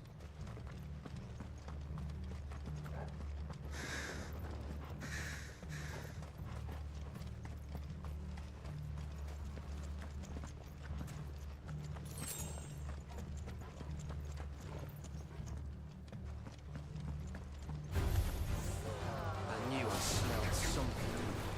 I see only orcs and Kasha. Let's hope the villagers made it out in time.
other royalists. Seems you were right about that welcome after all, Clive.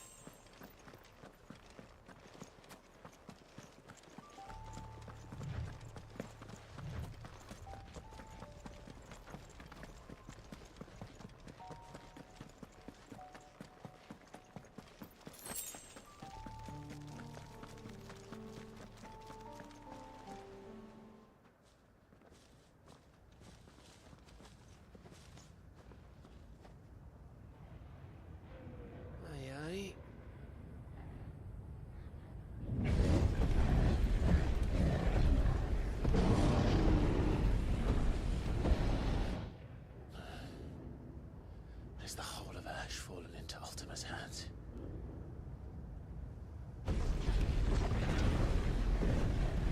That's no peace delegation.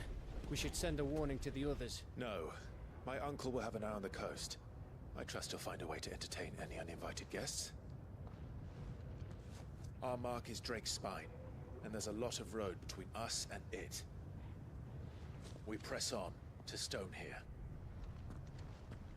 Aye, you never know. It might not be a nest of slavering monsters.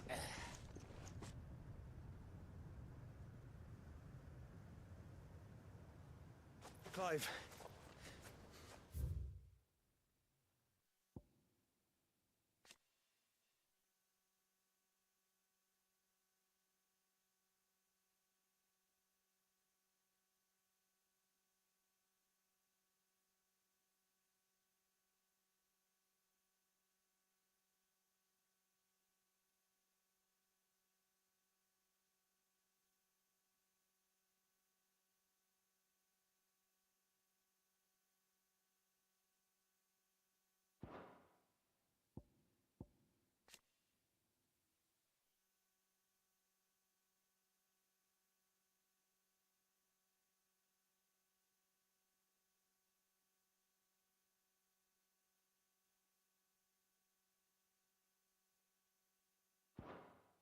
You must go on ahead without me. This stronghold is as old as Phoenix Gate, perhaps older. It may yet hide Ultima's remaining secrets, and if we are to best him, they must be unearthed. All right. Stay out of trouble. I always do. Mostly.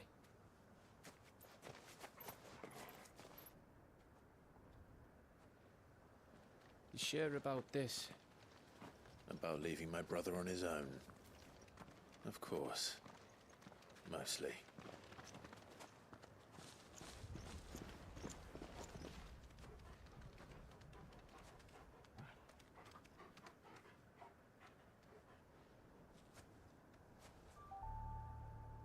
Lady Vivian's map is so old it's hard to tell which way is up. But if I'm right, we're not far from a village called Aistla. Then we make our way there, resupply, and wait for Joshua.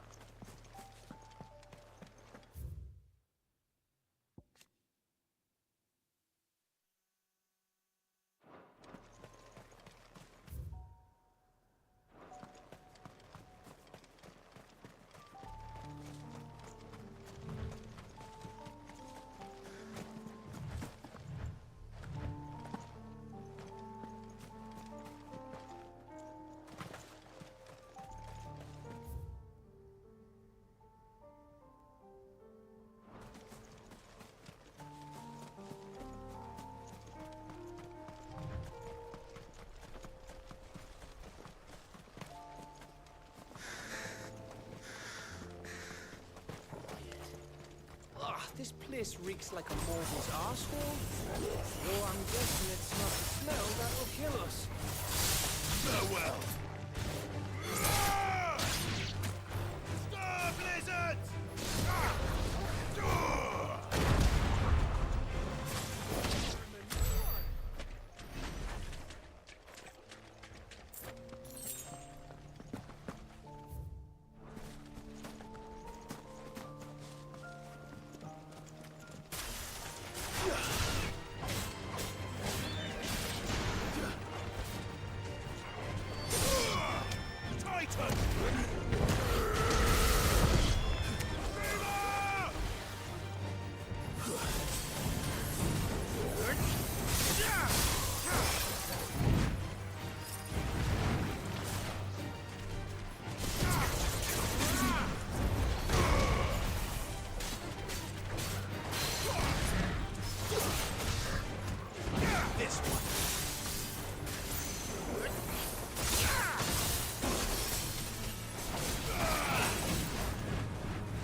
Enough.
girl. Run like the wind.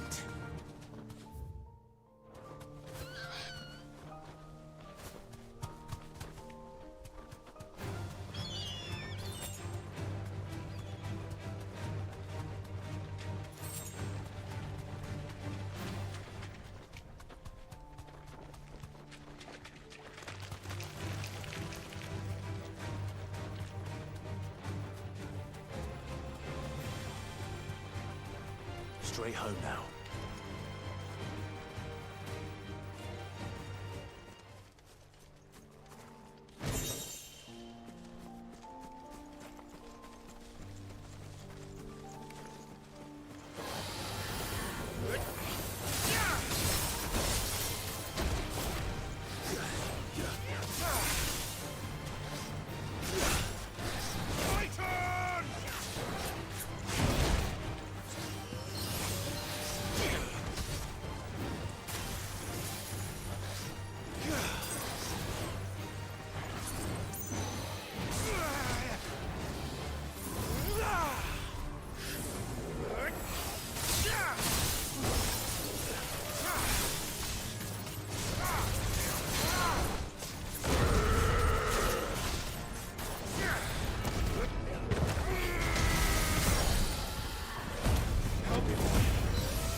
Ambrosia.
I needed that.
Ready, girl?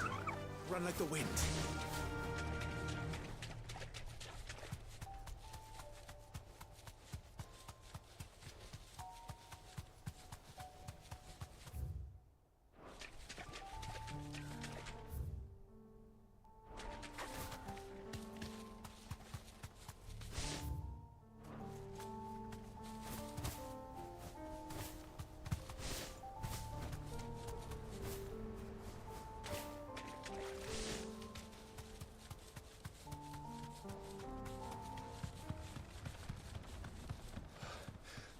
Bahamut's breath.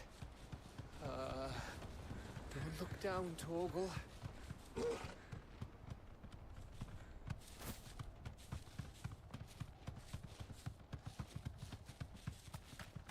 That must be Aistla. Be safe.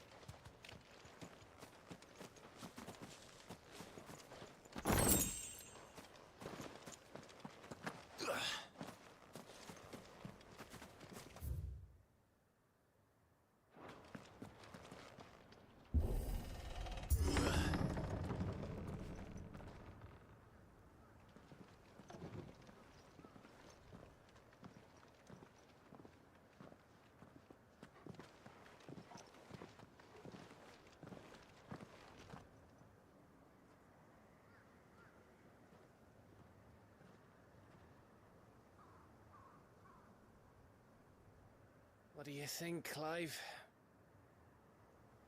Then we're too late.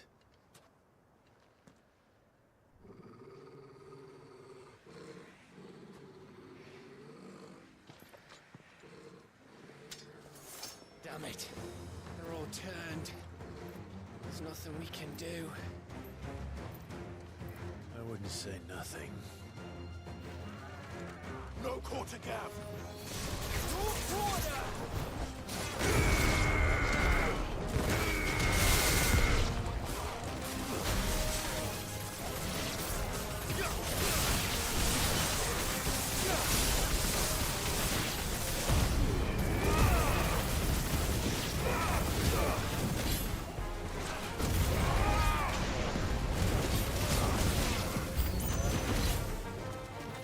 You think all the villages in Asher like this? A question for later, Gap.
Gav.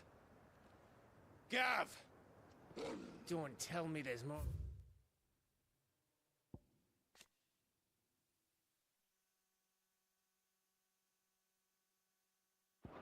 The bastards. Oh, fuck.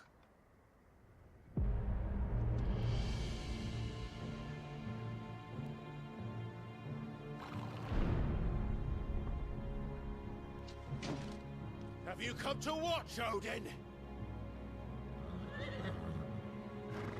Bound for Stonehill. Good. My master awaits you in the capital, though I cannot allow you to attend him in your present state.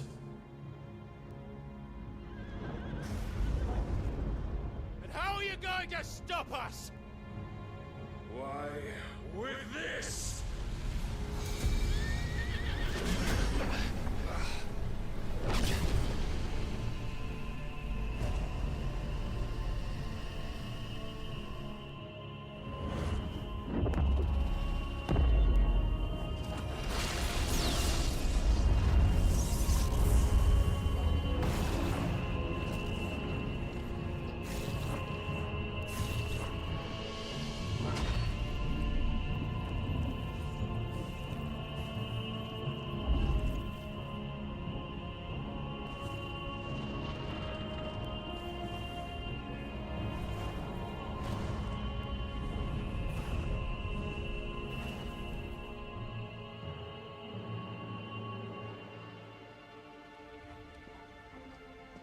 What did you do?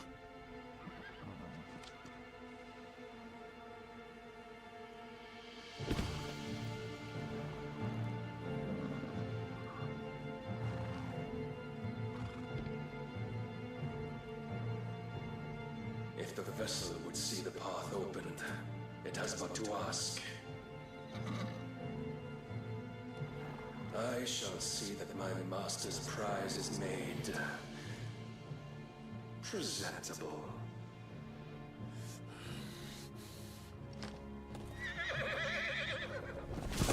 Shit! No!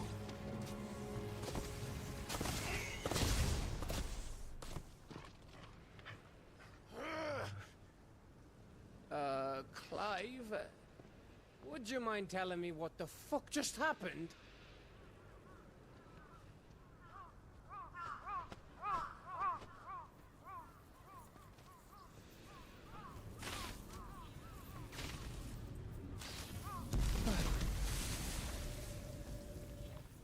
Oh, you've got to be.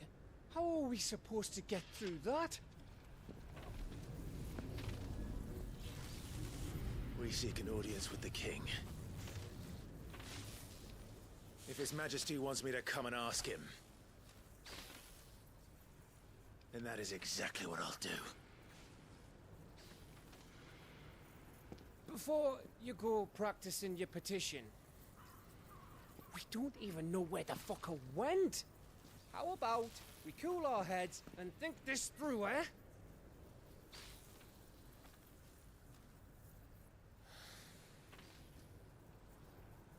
All right.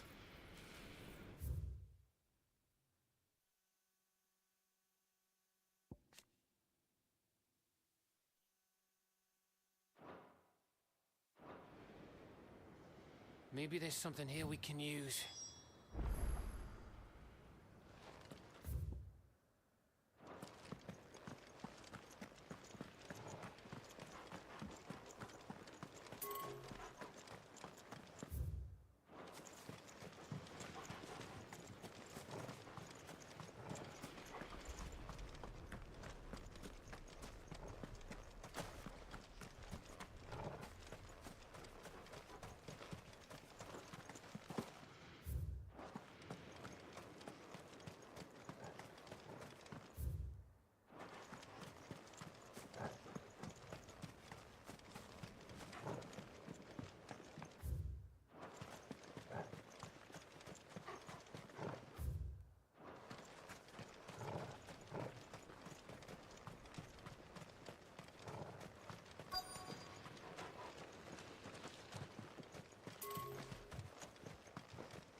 There's no one home, Clive. Then let's find somewhere to sit down and look at the map.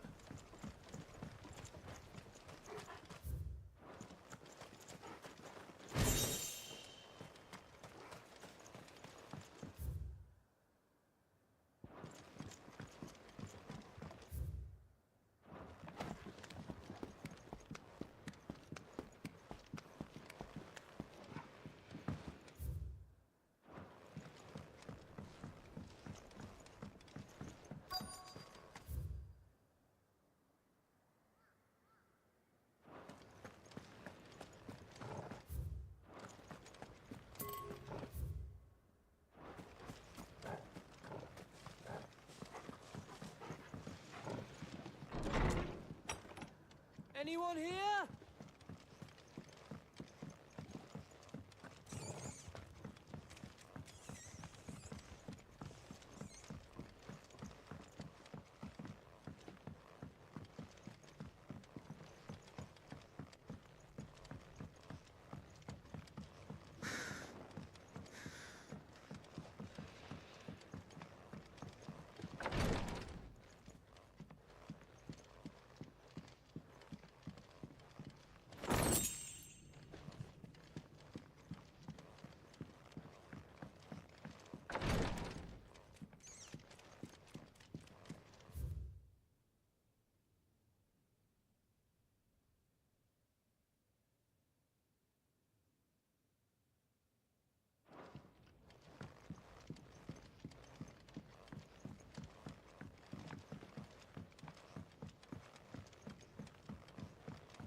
You don't want us to go this way, then?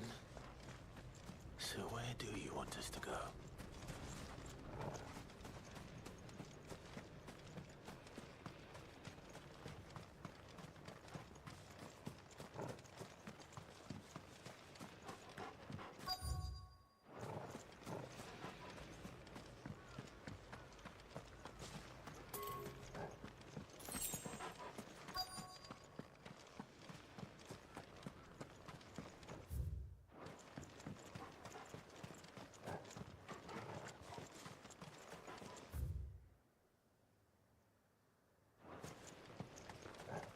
No use calling Ambrosia now.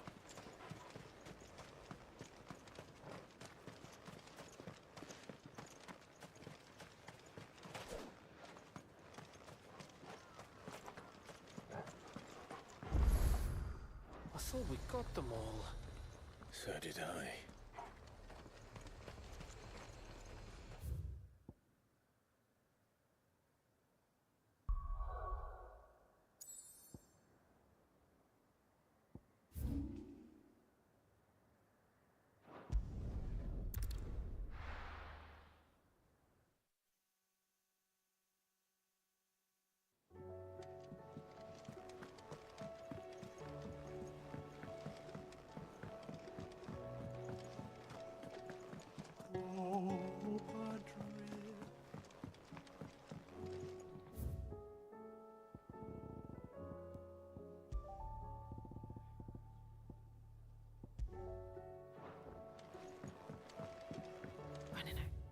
Things to boil in the brown. Not sure how we're gonna get back to Ash, what with the Enterprise still out to sea. Should probably start thinking about that sooner rather than later.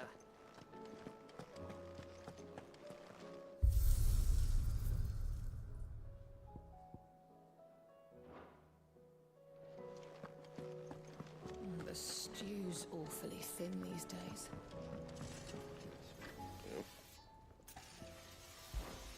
What's that for you, dear?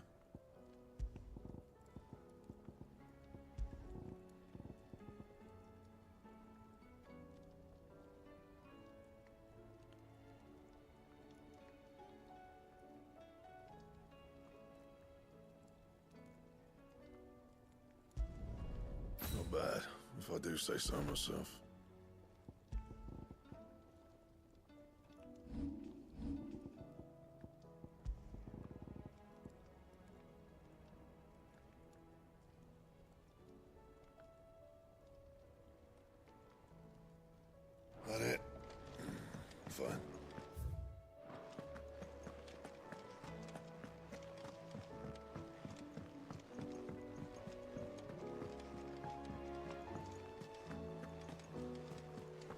Covered in nicks and lumps, the lot of them.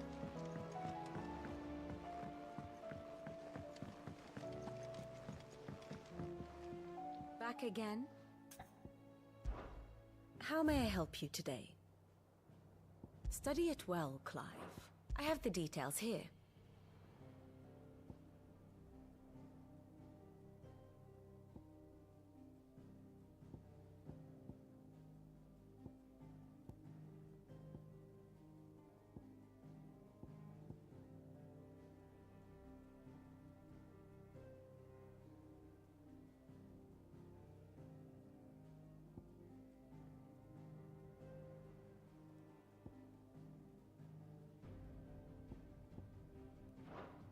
Very good.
Please, no.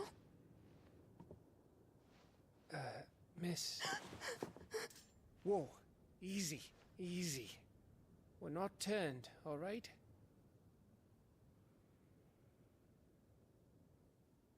Who?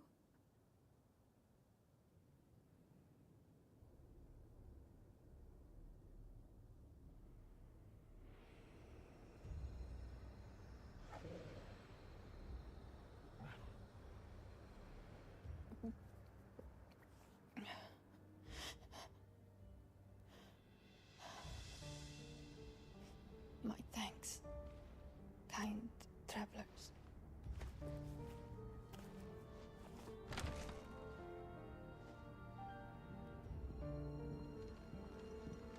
Edda, forgive me for asking, but what went on here?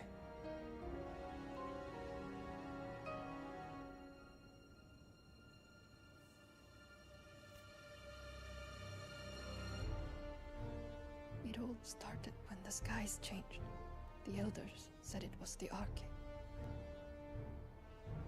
One by one, people went mad. Minds taken by ether. Till only I remained. By then, I was too far alone to run. And then the nights came. And I didn't know what to do.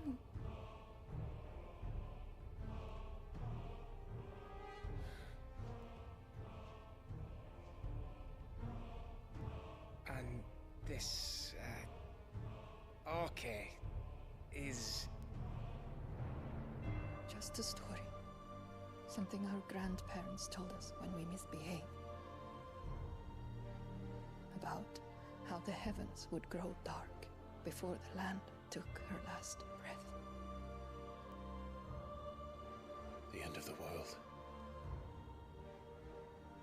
You said the others went mad. But where did they go?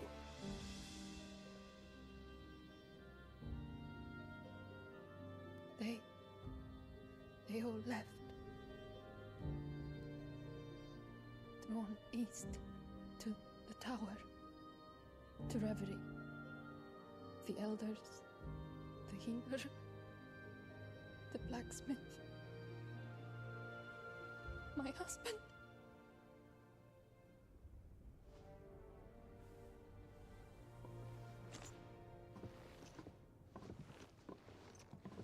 thinking he did this. Of course. Who else could it be?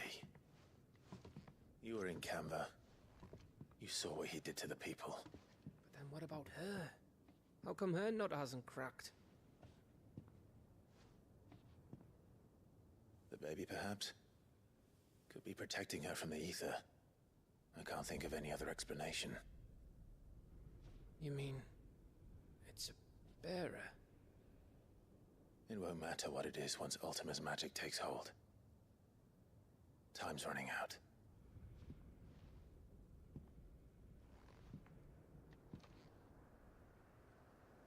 This tower. That's where we'll find the king.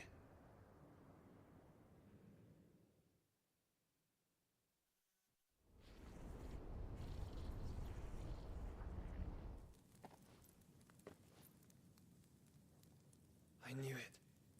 It's the same as Phoenix Gate.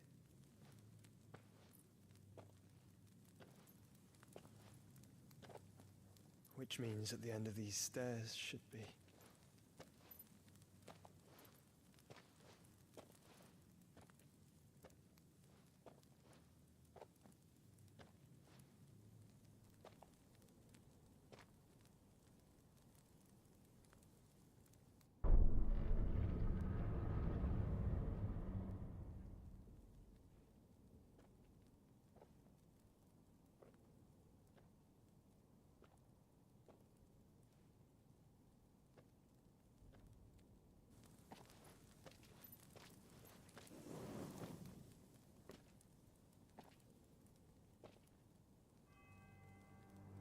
The mural is complete.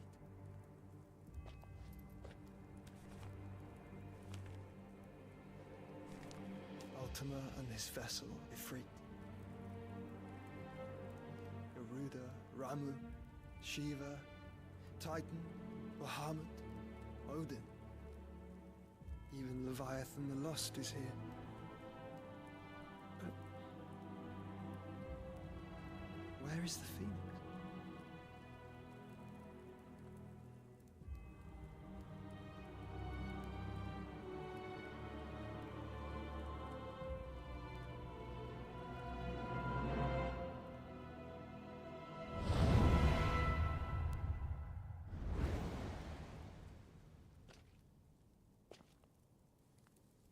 By the Founder.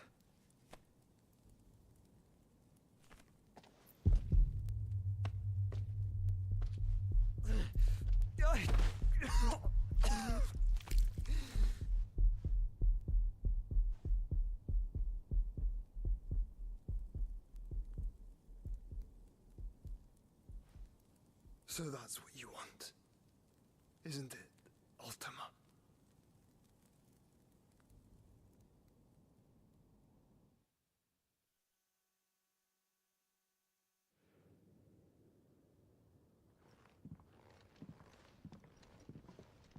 So that's how it's gonna be then?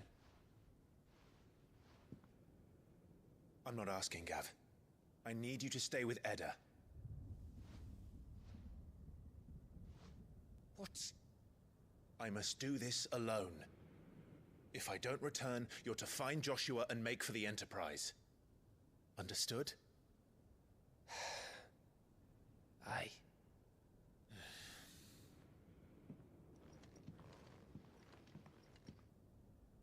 Just don't you go dying on me. Sid's name suits your miserable mug better than mine. Don't worry. I haven't finished with it yet.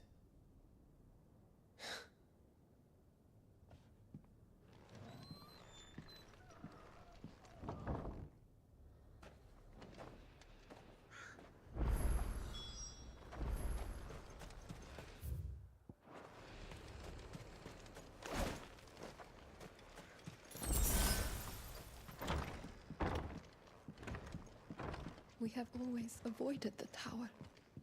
People said it was haunted, that they could hear voices from within. I'll keep an eye on Edda, which is the best I can do since I only have the one.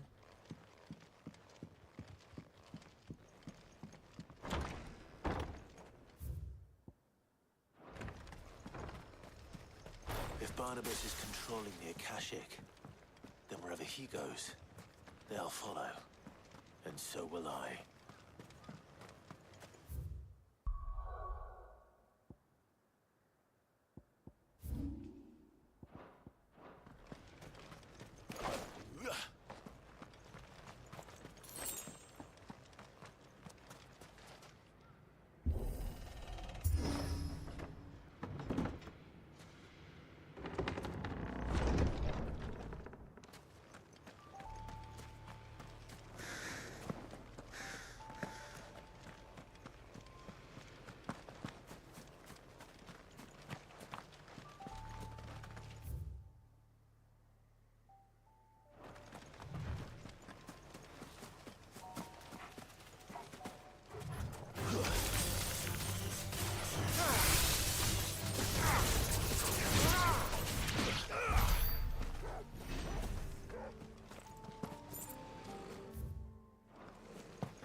Time to fight.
There's something there.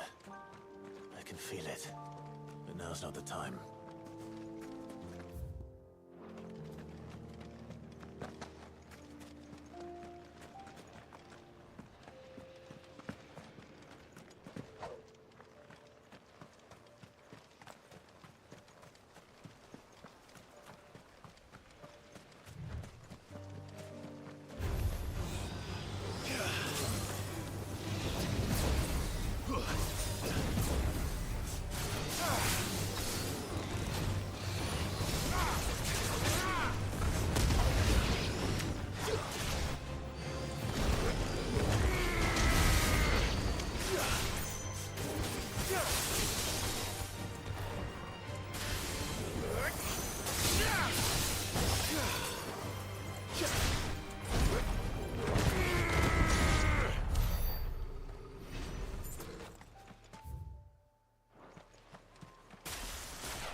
Holding back.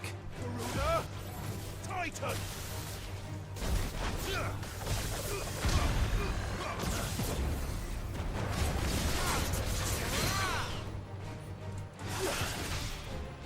Help me, boy.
This is it, boy.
Still alive, are you? Coin purse weighing you down?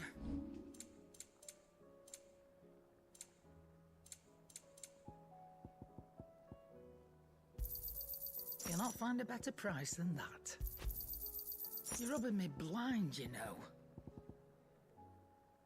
Finished, are you?